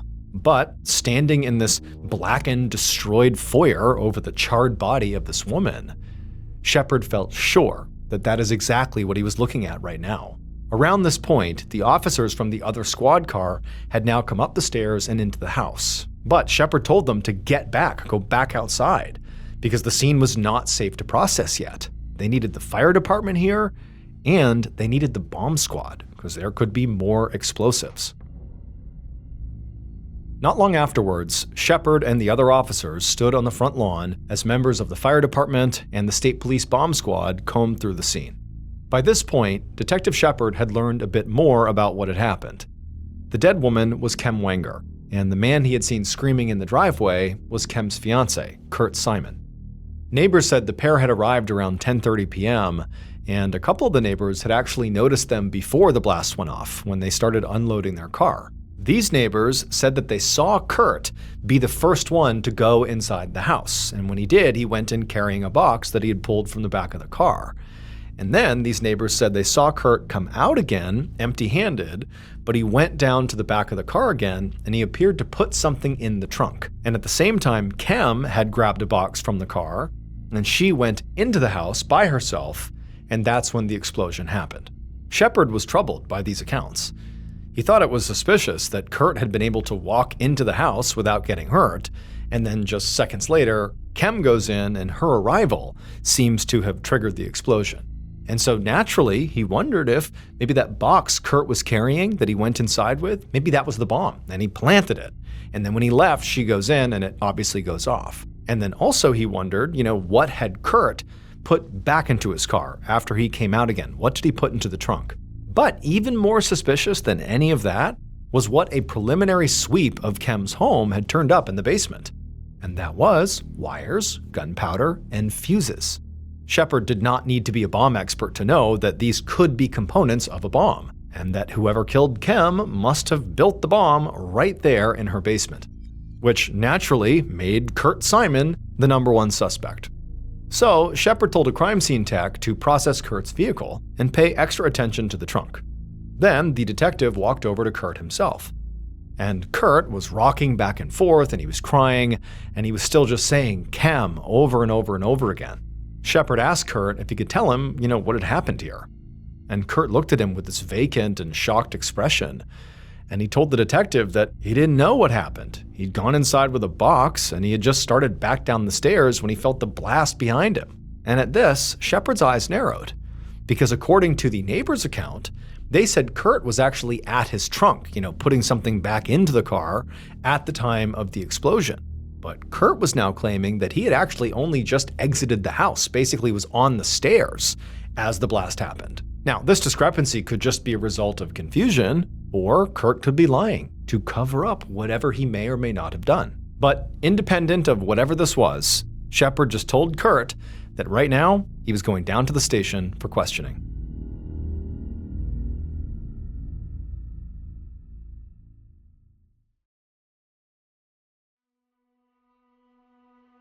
Several hours later, a little before dawn on Sunday, May 23, 1993, Detective Shepard walked out of the interrogation room in the Bloomington, Illinois police station, where he'd just spent more than an hour hammering Kurt Simon with questions about his murdered fiancée. And Kurt had been a pretty difficult interview. He had plenty of ideas about other people who might have killed Kem. He told Shepard that both the fathers of Kem's children, Dale Fosdick and Todd Wenger, fought with her all the time. And he said that Kem's estranged mom, Wilma Lewis, who everybody called Cricket, was, quote, every kind of evil. But Kurt had seemed to have no information to offer about what he had actually witnessed before the explosion. He had stuck to his story that he had not seen anything suspicious at all in the foyer, which Shepard found hard to believe. Kurt also had no explanation for why the bomb exploded on Kem and not on him, and he also denied knowing anything about the bomb-making materials that had been found in Kem's basement. Kurt also said he hadn't put anything back in his trunk around the time of the explosion, but he couldn't explain why the neighbors said he had. Shepard ultimately thought Kurt was either the most unobservant person alive, or he was lying. And on top of all that, Kurt had refused to take a lie detector test. However, Shepard still had to let him go home. The detective just didn't have anywhere near enough evidence to arrest Kurt, at least not yet. At this point, the bomb squad was actually still searching the house for any additional bombs, so the crime scene techs had not gotten in yet to begin to start looking for forensic evidence. They actually hadn't even been able to remove Kem's body yet. Shepard knew the day ahead was going to be very busy. Other members of his team had spent the entire night canvassing the neighborhood and notifying and questioning Kem's family members, and now Shepard was sure there was going to be quite a few interrogations for him to conduct. He'd already been awake for 24 hours by this point, but he knew there was not going to be any sleep soon. So he walked to the office coffee pot and poured himself a cup of coffee and stood there drinking it and thinking about how he was going to nail Kurt Simon for murder. Meanwhile, the bombing itself was making huge news all across Illinois. By about 9 a.m. on Sunday morning, so less than 12 hours after the explosion, there were all these reporters milling around the front entrance of the police station, and some were even going in and out of the lobby trying to talk to people and get any information. And Detective Shepard knew this story was only going to get bigger, because the Illinois State Bomb Squad had just called in the Federal Bureau of Alcohol, Tobacco, and Firearms, or ATF, to help them process the scene.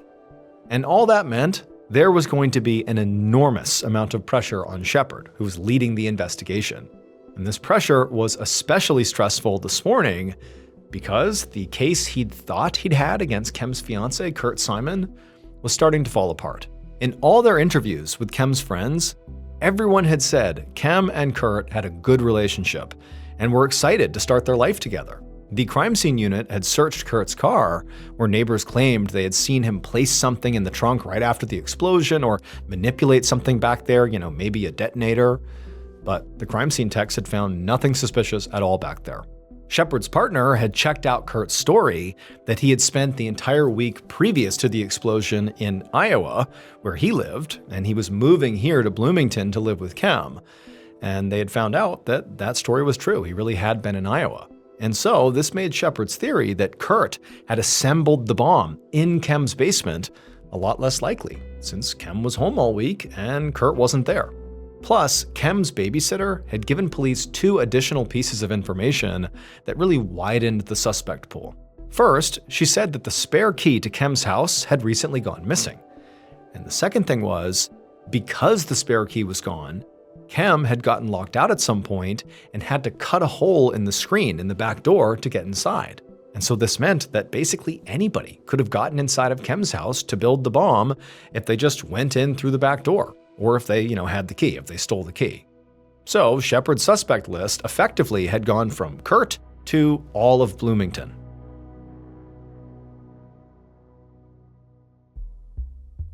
Just before lunchtime, Shepard walked into the station's interrogation room where Kem's ex-husband, Todd Wenger, was sitting waiting for him. With Kem's fiance, Kurt, looking less and less likely as a suspect, the detectives had set their sight on Kem's exes. Both Todd, who was the father of Kem's daughter, and Dale Fosdick, who was the father of Kem's son, not only had obvious motives, but they also knew Kem's schedule, because each of them had been watching one of her children over the weekend before she was killed. Shepard's partner had actually already spoken to Dale. Basically a couple of hours after the explosion, he had spoken to him, while Shepard himself had been busy questioning Kurt.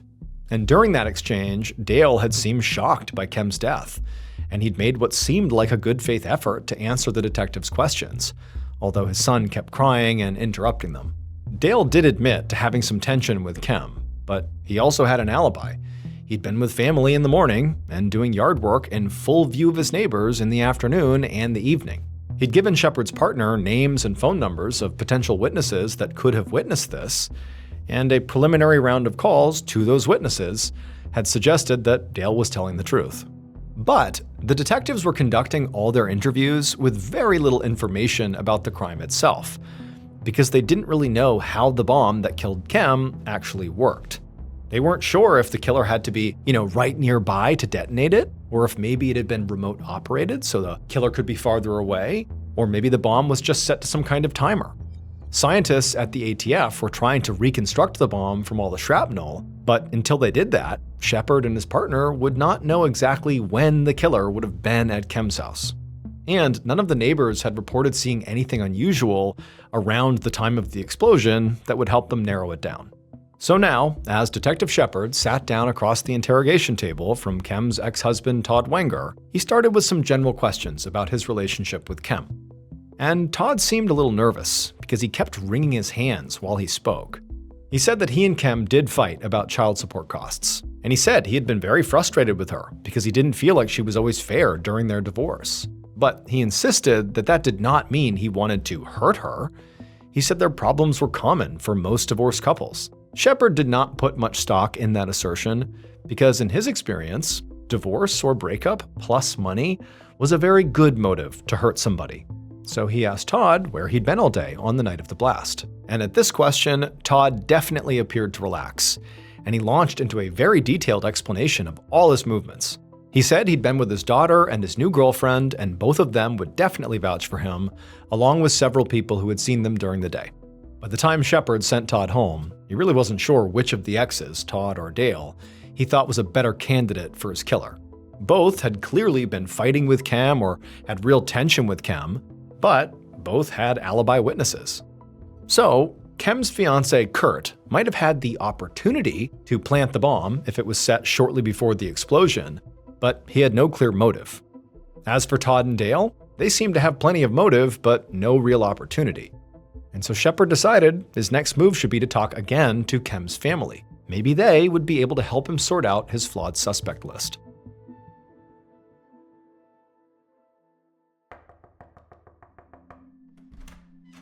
On Sunday evening, so almost 24 hours after the explosion, Detective Shepard knocked on the door of the home where Kem's sister, Joni, lived. Now, by this point, another officer had already been there to tell her and their mother, Cricket, about Kem's death, but Shepard wanted to hear from them himself. Now, Shepard had been told that Kem and her mother were estranged, but even though he went in with some idea that this interaction could be odd, Shepard was still really caught off guard by the way Cricket was acting. It was like way over the top. As Joni welcomed Shepard inside and offered him a seat on the couch, she was crying. Her reaction to the death of her sister seemed very genuine. But Cricket was not crying or showing any signs of being sad.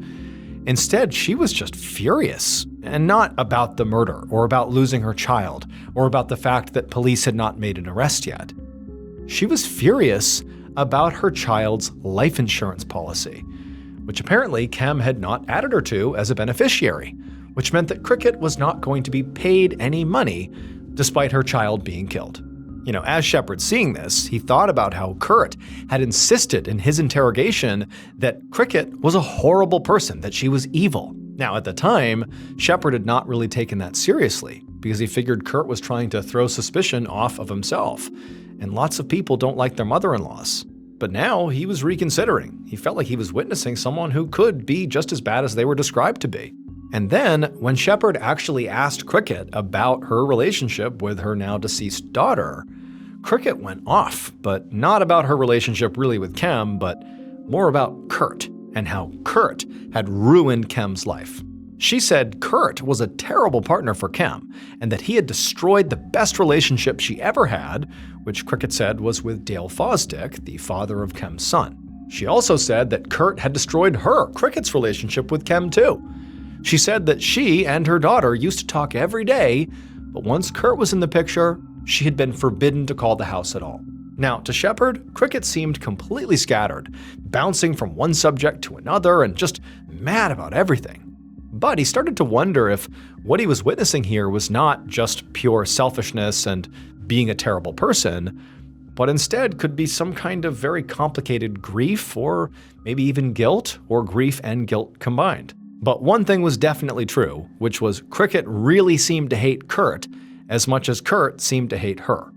And Shepard just wasn't sure which one of them was in the right. But it was around this point in the conversation that Kem's sister, Joni, cut in, and she offered up a potential suspect idea of her own. She said that Kem had recently left a job where a colleague, a man named Phil Hartman, had sexually harassed her. Following this, Kem had actually gotten a settlement out of it. And apparently Phil had made threats afterwards, including a promise to get her for this. And so Joni said it was Phil who the police really should be investigating for this murder. When Shepard finally left the house, his head was spinning. He'd gone to Cricket and Joni hoping for clarity, sorting out his 3 suspects. But he'd come away with less clarity and now 5 suspects. Kem's fiancé Kurt, her exes Dale Fosdick and Todd Wenger, her co-worker Phil Hartman, and frankly, Cricket herself.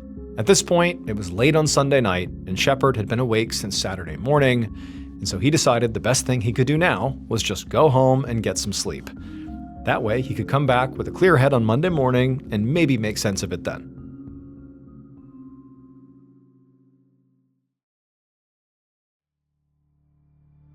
On the afternoon of Monday, May 24th, so almost 2 days after the bombing that killed Kem Wenger. Detective Larry Shepard walked through the front door of Kem's house, feeling cautiously optimistic. On the night the bomb went off, the police had to evacuate so the State Bomb Squad and the ATF could make sure there were no additional explosives. But finally, the night before, the scene had officially been cleared, which meant Shepard could now enter the house and actually look around for himself.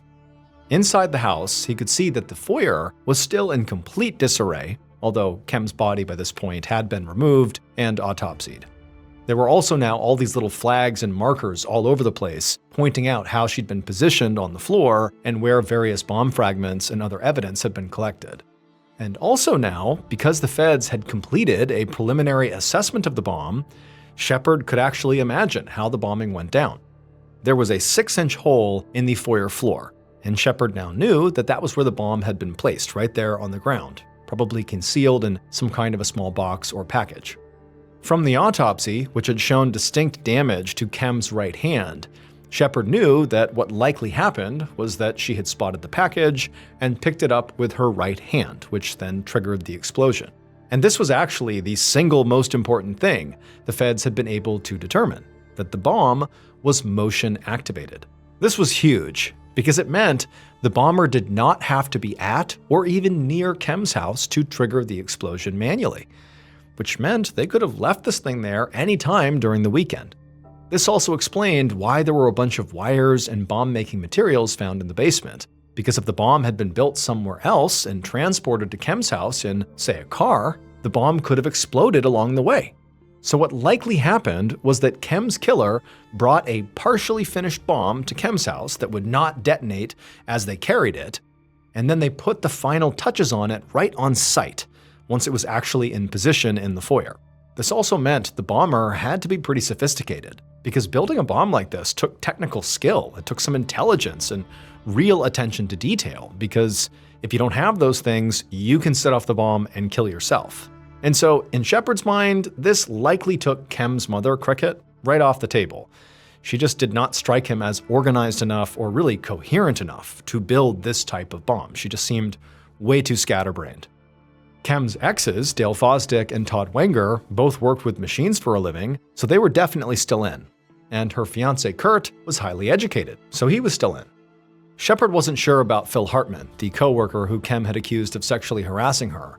He had reached Phil by phone that morning, and Phil had told him he was working in Louisiana at the time the bomb went off, hundreds of miles away. But Shepard knew just being physically far away from the bomb when it went off was not a perfect alibi, because it was motion activated. You could place it and then travel and be far away. But at the same time, Louisiana was really far away, and Phil really didn't seem to have any technical background that Shepard had found, so Phil was still in, but less so. As Shepard stood there in the blackened, destroyed foyer, looking at the partially burned pages of Modern Bride magazines that had been blown all over the room, he thought about the fact that whoever had done this had to have been very comfortable in Kem's house. They had gotten inside the house at some point, and then clearly spent time in the basement tinkering with the bomb. Then they came up and they're in the foyer setting the bomb up. I mean, that's someone who's pretty confident they're not gonna get caught doing all this inside the house. That's serious boldness. And so Shepard was starting to feel pretty confident that whoever had done this was either family to Kem or as close to her as family. Shepard left Kem's house thinking about how he might search both Dale and Todd's places of work to see if any of the machinery they used shared parts with the bomb. But as he stepped off the final step onto the sidewalk, he heard a voice call out behind him, and he turned to see a Bloomington police officer jogging over towards him. The bombing had created real panic, not just in Bloomington, but across Illinois. People were now terrified that there was going to be a bomb that would show up on their front porch. They would see a package they didn't recognize, and they would call the police with fears that that could be an explosive. I mean, it was like this paranoia had swept the state. And so in response to that, specifically in Bloomington, the police had a much stronger presence out on the street. And Shepard had also asked officers to recanvass Kem's neighborhood, to question the neighbors again, now that they knew more about the bomb itself. Specifically, that the bomb was motion activated, which meant the bomber did not need to be there basically right before it went off. They were in the house. They were building the bomb days before. They planted the bomb in advance of the bombing, so there was a bigger window of time that they were wondering who was at Kem's house, who was acting suspicious near Kem's house in the days leading up to the bombing. Those were the questions they had for the neighbors. And so this officer that was running over to Shepard, that's what they had been doing, recanvassing the neighborhood. And when he reached Shepard, he told him he'd found something. Shepard eagerly followed the officer over to one of Kem's neighbors' houses, and there he saw a little girl, maybe 10 or 11 years old, standing nervously next to her father.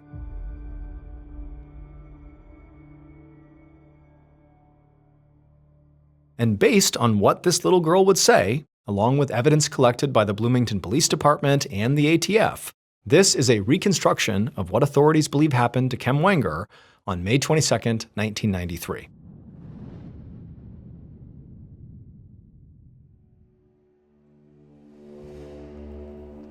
At around 10:30 that morning, the killer pulled up in their car outside of Kem's house.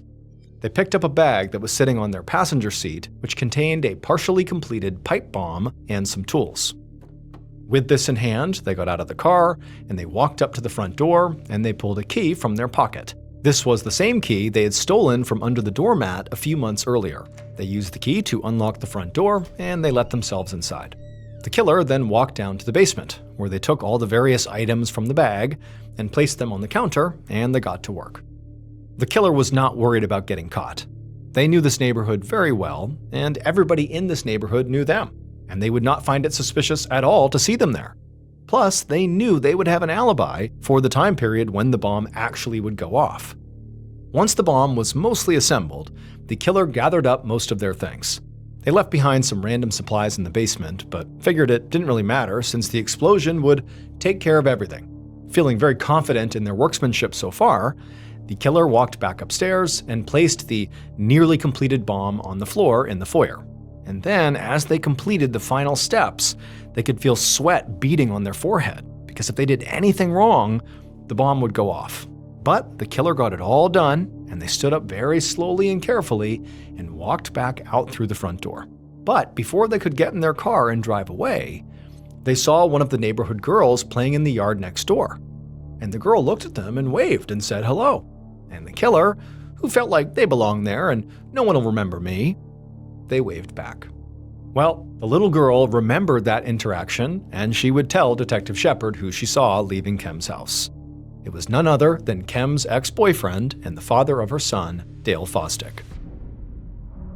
Dale was very upset that Kem had broken up with him and was now seeing Kurt.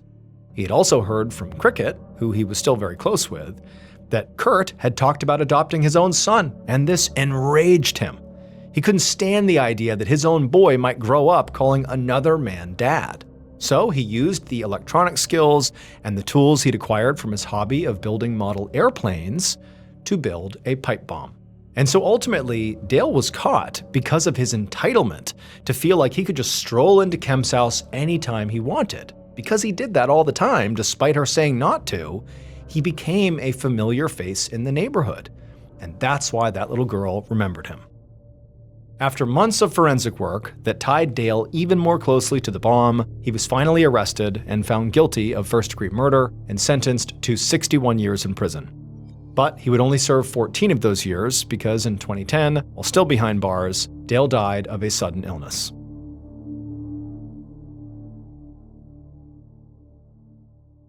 On the afternoon of June 29, 2018, a 44-year-old woman named Dawn Sturgis sat on a blanket in a park in Salisbury, England, drinking some wine with a few friends and her boyfriend Charlie Rowley.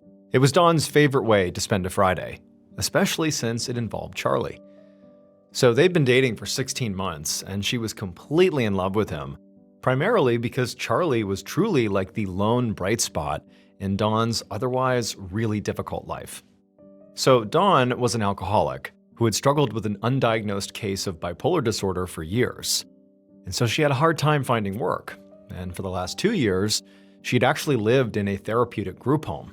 But it was a little after she had moved in there that she had very fortunately met Charlie. Now, on paper, Dawn and Charlie did not seem like they would be good for each other. Charlie was addicted to heroin. He also didn't have a job, and he was frequently in trouble with the law. And so when they first got together, people in Dawn's life worried that Charlie ultimately was just going to pull her down even further into her own problems. But they did make each other really happy. And so they spent basically all of their time together, going between each other's apartments and visiting the park and hanging out with their friends. And for Dawn, this taste of happiness had made her want to make some positive changes in her life. Now, she still drank alcohol, but she finally got her bipolar disorder diagnosed and properly medicated. And she was feeling stable for the first time in years. She was even planning to move out of that group home and into a new apartment soon, and hoped that, that would give her a chance for a true fresh start. And because of all these changes, Dawn had planned a get-together with her family to show them how well she was doing. It was in a few days, and she'd really wanted Charlie to come with her, since their relationship, at least in her mind, was a huge reason she'd been so motivated to turn this corner. Except, despite how much she adored Charlie and really was excited for her life with him, at the current moment as they sat in the park on this Friday, she actually was really mad at him. So before arriving at the park, Charlie and their friends had done some heroin and some other drugs, and being under the influence of these substances was making Charlie act like a total jerk. Dawn had just bought some new hair dye to give herself a new look for this get-together with her family, and now Charlie, high on drugs, was wasting it by putting it in his beard and his eyebrows as a joke. And so Dawn ultimately was really mad, not so much because he was wasting the dye, but because by dyeing your beard and eyebrows and all that Charlie was going to look like a total deranged mess when he met her family for the first time in a few days. And so when she expressed her concerns to Charlie, he did go and, wash out the dye from his face, and he got most of it out. But even after, Dawn still felt just so annoyed by the whole thing. It's like he knew how important this meeting with her family was going to be. Why would you jeopardize that? And so in the end, even after he had cleaned himself up, Dawn just got up and stormed off, leaving Charlie and the friends to pack everything up. She was done. Hours later, around 10 p.m. that night, Dawn lay on the couch in Charlie's living room, listening to Charlie and their friend Sam Hobson talk about life and how unpredictable and how unfair it could be. Now, Dawn was still feeling annoyed at Charlie, but overall, she was mostly back to being in a pretty good mood. After she had stormed away from the park, she'd gone to her place, and she had dyed her hair with the rest of the dye that was left, and then she'd called her mom. Dawn actually had 3 kids of her own, and 2 of them were adults. But her own mother, so Dawn's mother, had custody of the youngest child. And Dawn was hoping that maybe they could all see each other tomorrow at this get-together. And her mother had said yes, so Dawn was really looking forward to that. But at this exact moment, all Dawn really wanted to do was just go to sleep. So she got up off the couch to go grab her nightly medication out of the bathroom, and just to get there, she had to carefully step around all the junk and just sort of random items that were laying strewn about all over Charlie's apartment. Charlie was always going out and finding things out on the street or even in dumpsters and bringing those things back home. Sometimes he would sell these things afterwards, but a lot of the things he just sort of kept around. So the apartment was very cluttered. But Dawn successfully navigated the pathway to the bathroom. She grabbed her pills and then went back to the couch, swallowed the medication, and then she lay back into the cushions. Then minutes later, she was asleep. The next morning, Dawn woke up on Charlie's couch a little bit before 9:30 a.m. She did have a small hangover, just a little headache, but by her standards, that was not so bad. She had not drank a ton the day before, so this was a good start to her day. Just a few minutes later, Charlie came into the room and he sat on the couch next to her and said good morning. And between Dawn not feeling that great physically and remembering how obnoxious Charlie had been yesterday with the hair dye, Dawn really didn't feel like talking to him right now. But before she could say as much, Charlie's eyes lit up and he said he'd almost forgotten. He actually had a present for her that he'd gotten a few days ago. And then Charlie, he jumped up and he disappeared into the kitchen, and then he came back with a box, which he said was for her. It was her gift. And this made Dawn forget all about her irritation with him. Dawn didn't get very many gifts. I mean, she had a lot of friends in her life who, wanted to give her gifts, but, they, much like her and Charlie, didn't have much money. And so gifts were not a common thing in her life. And so to be receiving this gift right now was really exciting. And so Dawn smiled widely and she opened up the box's lid, and inside was this clearly very expensive bottle of perfume. and she gasped when she saw it. It was brand new. She would never have been able to afford something like this, and she was shocked, frankly, that Charlie had managed to get it for her. Like, how could he have gotten this? Dawn gave Charlie a very excited hug, and she told him she absolutely loved it. And so she pulled it out and she sprayed some on her wrists and she rubbed them together and she thought it smelled so good. And then she handed the bottle to Charlie and told him to please put this somewhere safe. Then she stood up from the couch with a big smile on her face and she went to get her makeup to go get ready for the day. About 5 minutes later, Dawn was sitting back on the couch with her makeup bag now in her lap, and she was applying foundation to her face and telling Charlie about how she was thinking about putting more dye in her hair, maybe a blue streak this time. But as she finished her foundation and reached for her powder, she felt her headache suddenly intensify. She winced, hoping it would pass, but pretty soon she started feeling pretty lightheaded and realized she was sweating quite a bit. She stopped talking about her hair and told Charlie she was feeling really weird. Charlie seemed worried and asked if she wanted some pain relievers, but Dawn just shook her head. She'd already taken her meds that day and didn't want to take more pills because it could upset her stomach. Instead, she handed her makeup bag to Charlie and asked him to go put it back in the bedroom, and then she hurried to the bathroom to splash some water on her face. And by the time she got in there and actually began putting the water on her face, it was like her whole body felt like it was on fire. She was sweating so much, to the point where she felt like this water wasn't enough. And so she actually just climbed into the empty bathtub and just figured the cold tile of the tub would feel good against her hot skin. But as soon as she climbed in and laid down, she felt her breath start to catch in her chest. From the living room, Charlie heard Dawn in the bathroom, and he heard the sound of the water turning on and then off, and then the sound of Dawn rustling around in there.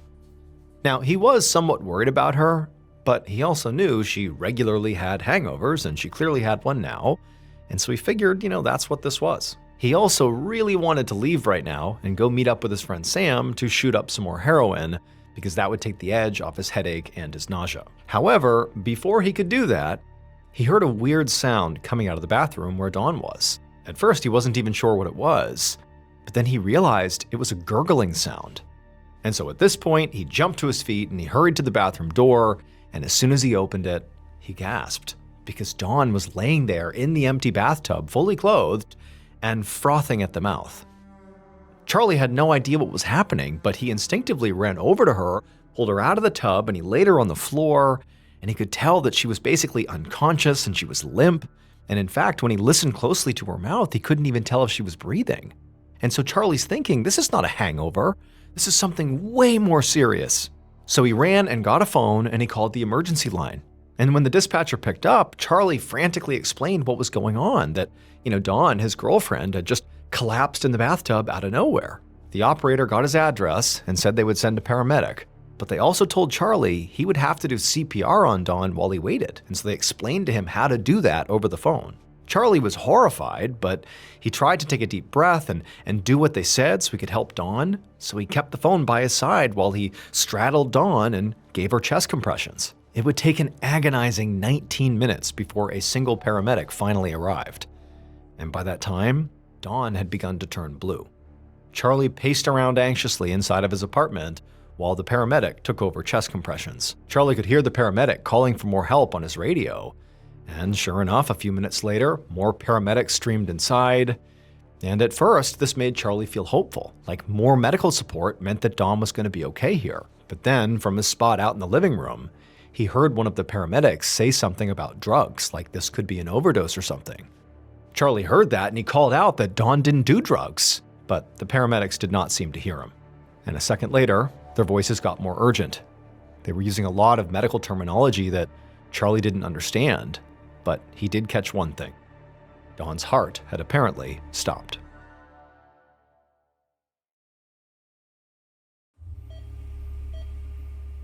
Now, the paramedics were actually able to get her heart beating again, but it took them more than an hour to get her stable enough to move her from Charlie's apartment to the hospital. And Charlie, he just watched in panic and despair as they loaded his girlfriend on a stretcher, and then he followed them out of the apartment to stay with Dawn for as long as he could. And then before they put her into the ambulance, he leaned in and he told her he would meet her at the hospital. As the ambulance doors closed and the sirens came on, Charlie's friend, Sam, appeared, looking very shocked by the commotion. They'd had plans to go to a church event that day that had free food, which Charlie had totally forgotten about. But Charlie told Sam everything that had happened and said he had to skip out on that event because he needed to go to the hospital as fast as he could to meet Dawn. But even as he was saying this out loud, he knew he really couldn't do that. Because if he went to the hospital right now, he had no idea how long he'd be there. And since he was addicted to heroin, he would start to get sick from withdrawal if he didn't get some drugs in his system first. And so Charlie felt trapped. He really didn't know what to do here, and he sort of felt like he was on the verge of breaking down. This was just so much. But then he remembered he had a methadone prescription at the local pharmacy. Methadone is a drug that's often given to people who are addicted to heroin, who are, trying to get clean, and this drug is used to help them with addiction and withdrawal symptoms. It sort of closely mimics what the body would feel if it shot up the drug, but without, the euphoria and the actual high sensation of using the drug. Now, Charlie had not actually filled his methadone prescription yet, mostly because he was not focused on getting clean. But as he's thinking about needing to be at the hospital all day and needing to be, coherent and being able to talk to doctors and nurses and Dawn, he thought, well, hey, I'll go fill my methadone prescription. I'll take that. It'll keep me, from getting sick, but I'll also be clear-minded so I can be in the hospital and help Dawn. So Charlie asked Sam if he would come with him on a different outing to go to the pharmacy to get his methadone. A couple of hours later, at around 3:30 p.m., Charlie got back to his apartment with Sam. It had been incredibly hot outside, and walking around for that long, they now were both dripping with sweat. After they had gone to the pharmacy, Charlie and Sam had actually gone by that church event, but not really to get food, but instead to literally go say a prayer for Dawn. Now, they were back at his place to pack up a bag both for himself and also for Dawn that they would bring to her at the hospital, and then Charlie didn't really know how long he would be there, but he now had his methadone and figured he'd be okay. But as Charlie was doing this, it was like he couldn't think straight. He had this really intense headache, and even though it had been hot outside, it was like he just couldn't stop sweating.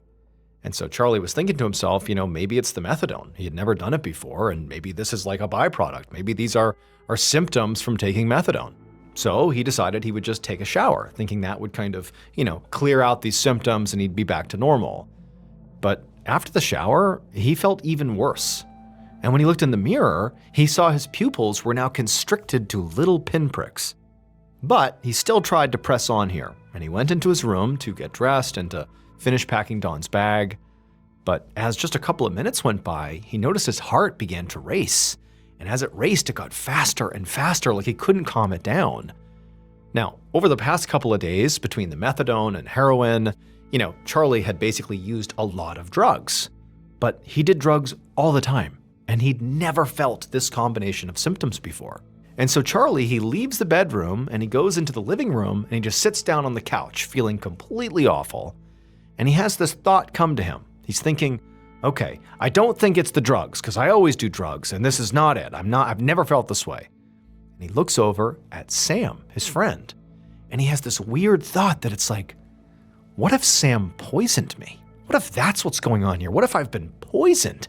And without really thinking through how or when this could have happened or why, Charlie began berating Sam, saying, "You poisoned me! Why did you do this to me?"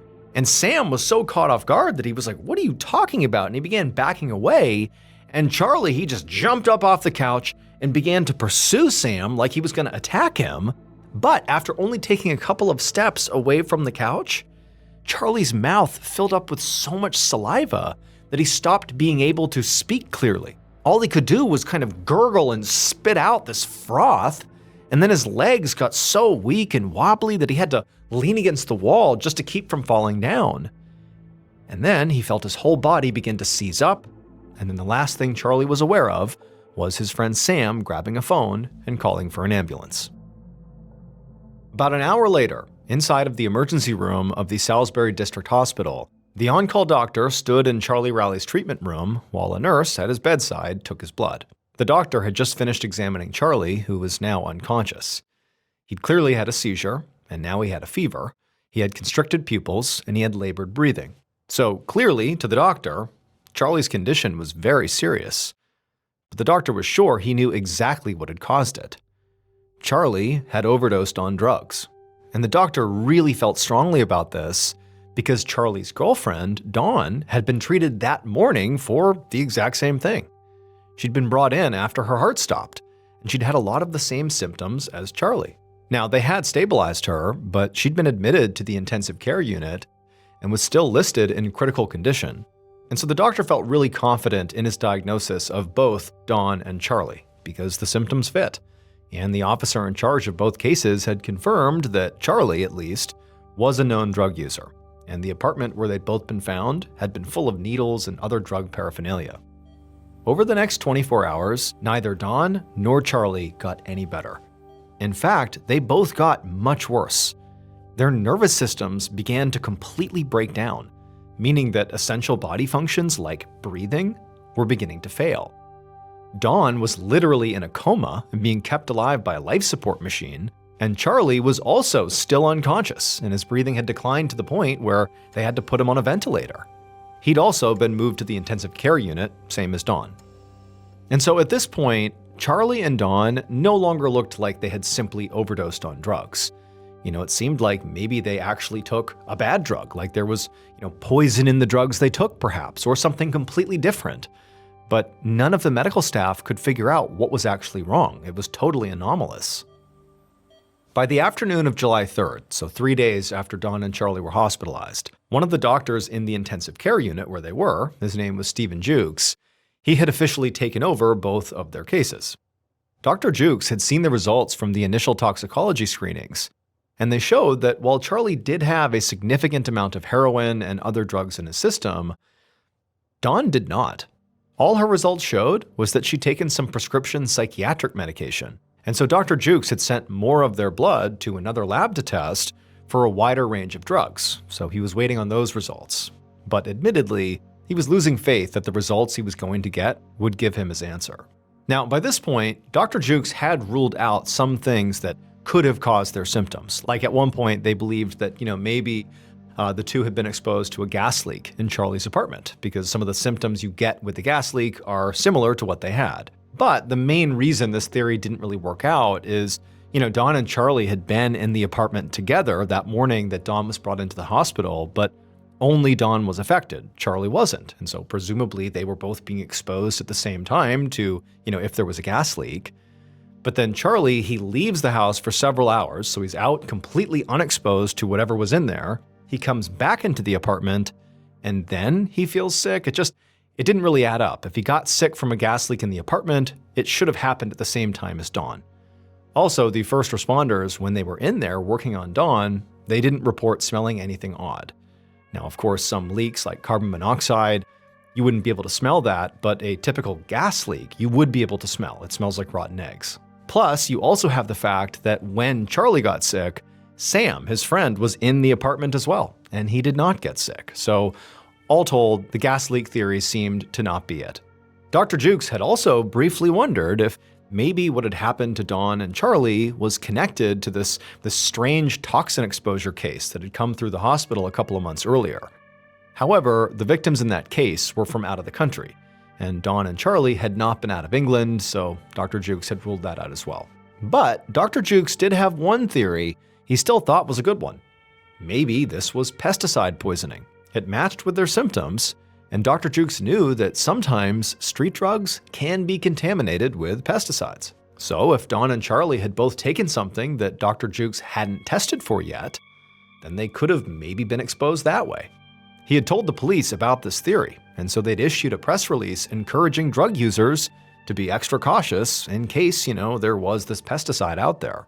But Dr. Jukes also knew that drugs were not the only way people could be exposed to pesticides. Simply eating, drinking, or breathing in contaminated food or water or air could be fatal.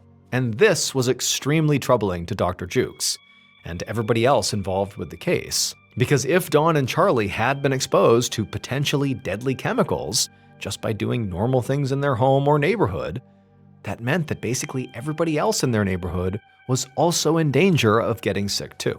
Now, until Dawn or Charlie woke up again, they were not going to be able to figure out, where they had been or what they had touched or ingested before they got sick. So Dr. Jukes felt like he needed to get that information from somewhere else, and fast.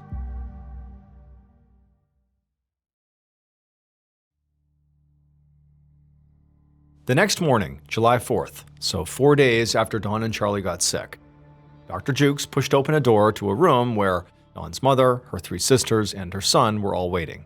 He'd heard they were all here visiting Dawn, and so he had had one of the nurses send them to one of these hospital family rooms so he could speak to them. He was hoping that they might be able to shed some light on where Dawn had been and what she might have eaten or drank before she got sick. Now, Dawn's family was staring at him with anxious expressions on their faces. He barely got out his introduction before they started lobbing questions at him about what was going on and why the news was describing Dawn as some kind of drug addict. Dr. Jukes just held up his hand to slow them down, and once they were quiet, he explained that at first they had believed this was an overdose because she had all the symptoms for it. But now, based on how the symptoms had progressed, he knew overdose was very likely not the case here. Then he told them his theory about the pesticides and said he really needed their help with it. He asked them to tell him everything they could about Dawn, her habits, her health history, and the people she typically saw. Dawn's mother said she had spoken to Dawn on the phone the night before all this started, and she said Dawn seemed fine. She had even asked to see her young daughter the next day at the big family get-together they were planning. Aside from that, though, the family said that, Dawn struggled with alcoholism and her mental health, and she didn't always tell them everything. And so they just didn't know much about Dawn's daily life with Charlie or her friends in Salisbury, although they were pretty sure that she rarely ever went outside of the city. But what the family primarily wanted to communicate to Dr. Jukes was that Dawn was not just some nobody the way the news had portrayed her. She was a loving mother and sister and daughter and friend, and she was really trying to do better, and she was doing better. She didn't want much. She just wanted a place of her own and a little more stability in her life, and that's the path she was on. And so they begged him not to give up on her. Dr. Jukes promised he would not. But as he left the room, he couldn't help but feel disappointed. He was glad to know more about Dawn as a person. She seemed wonderful. But he had been hoping for some kind of breakthrough about what exactly had happened to her, and he hadn't gotten that. None of them had been able to give him any answer that could maybe even begin to explain what was going on.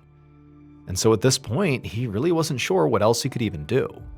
But as Dr. Jukes headed back towards his office to try to figure out his next move, he saw a lab tech rushing towards him down the hallway. The tech was holding a piece of paper, and when he reached Dr. Jukes, he shoved the paper into his hands. The tech was out of breath, but told Dr. Jukes he had to read this right now. So Dr. Jukes, he looked at the paper, and he saw that it was the lab results for Dawn and Charlie. And when he scanned its contents, he could not believe what he was reading. The new blood test that he had ordered did not confirm the presence of pesticides or of any other street drugs. But they did show something else, something so unexpected and so dangerous that Dr. Jukes now knew for certain that Dawn and Charlie were not the only ones at risk here.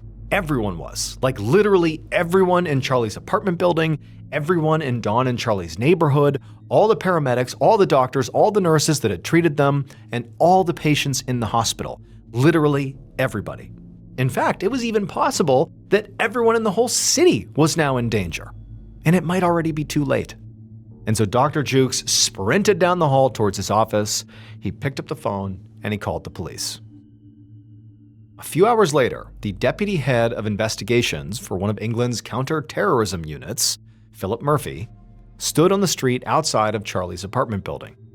His team had completely cordoned off the whole building and evacuated everybody who was inside. Dozens of officers and crime scene technicians were going in and out of the space wearing these big protective suits, and they were swabbing surfaces and collecting evidence. Because of those tests that Dr. Jukes had run, Murphy knew exactly what substance had sickened Dawn and Charlie, but he had no idea how they could have come in contact with it. And answering that question was now a matter of international security. Now, not only was Murphy's counterterrorism unit involved, but so were multiple other agencies, including the UK's Secret Service, which is known as MI5. MI5 would deal with the other countries outside of Europe that were now getting involved in this. In addition to Charlie's apartment, the counterterrorism unit had been deployed to the hospital and were making anyone who visited Dawn and Charlie now wear protective gear. They had contacted all the paramedics and all the officers who'd interacted with Dawn and Charlie and made them bag up their uniforms and equipment as biohazards. Some police officers were now sifting through literally thousands of hours of CCTV footage from all around the city from the past few weeks, looking for any signs of Dawn or Charlie. And others were contacting Dawn and Charlie's friends to try to get a sense of their recent movements. At least one friend had already taken officers on a tour of a park they'd all gone to the day before Dawn and Charlie got sick. Murphy actually had a team headed there right now to close it off and start taking more samples. He also had another team at Dawn's place doing the same thing. And so, as Murphy stood there watching the officers in suits go in and out of Charlie's apartment, he knew that really, as big as this was actually just the beginning. He was going to have to be patient, because even though the situation was clearly urgent, he also knew it could take a long time to figure out exactly what happened and why.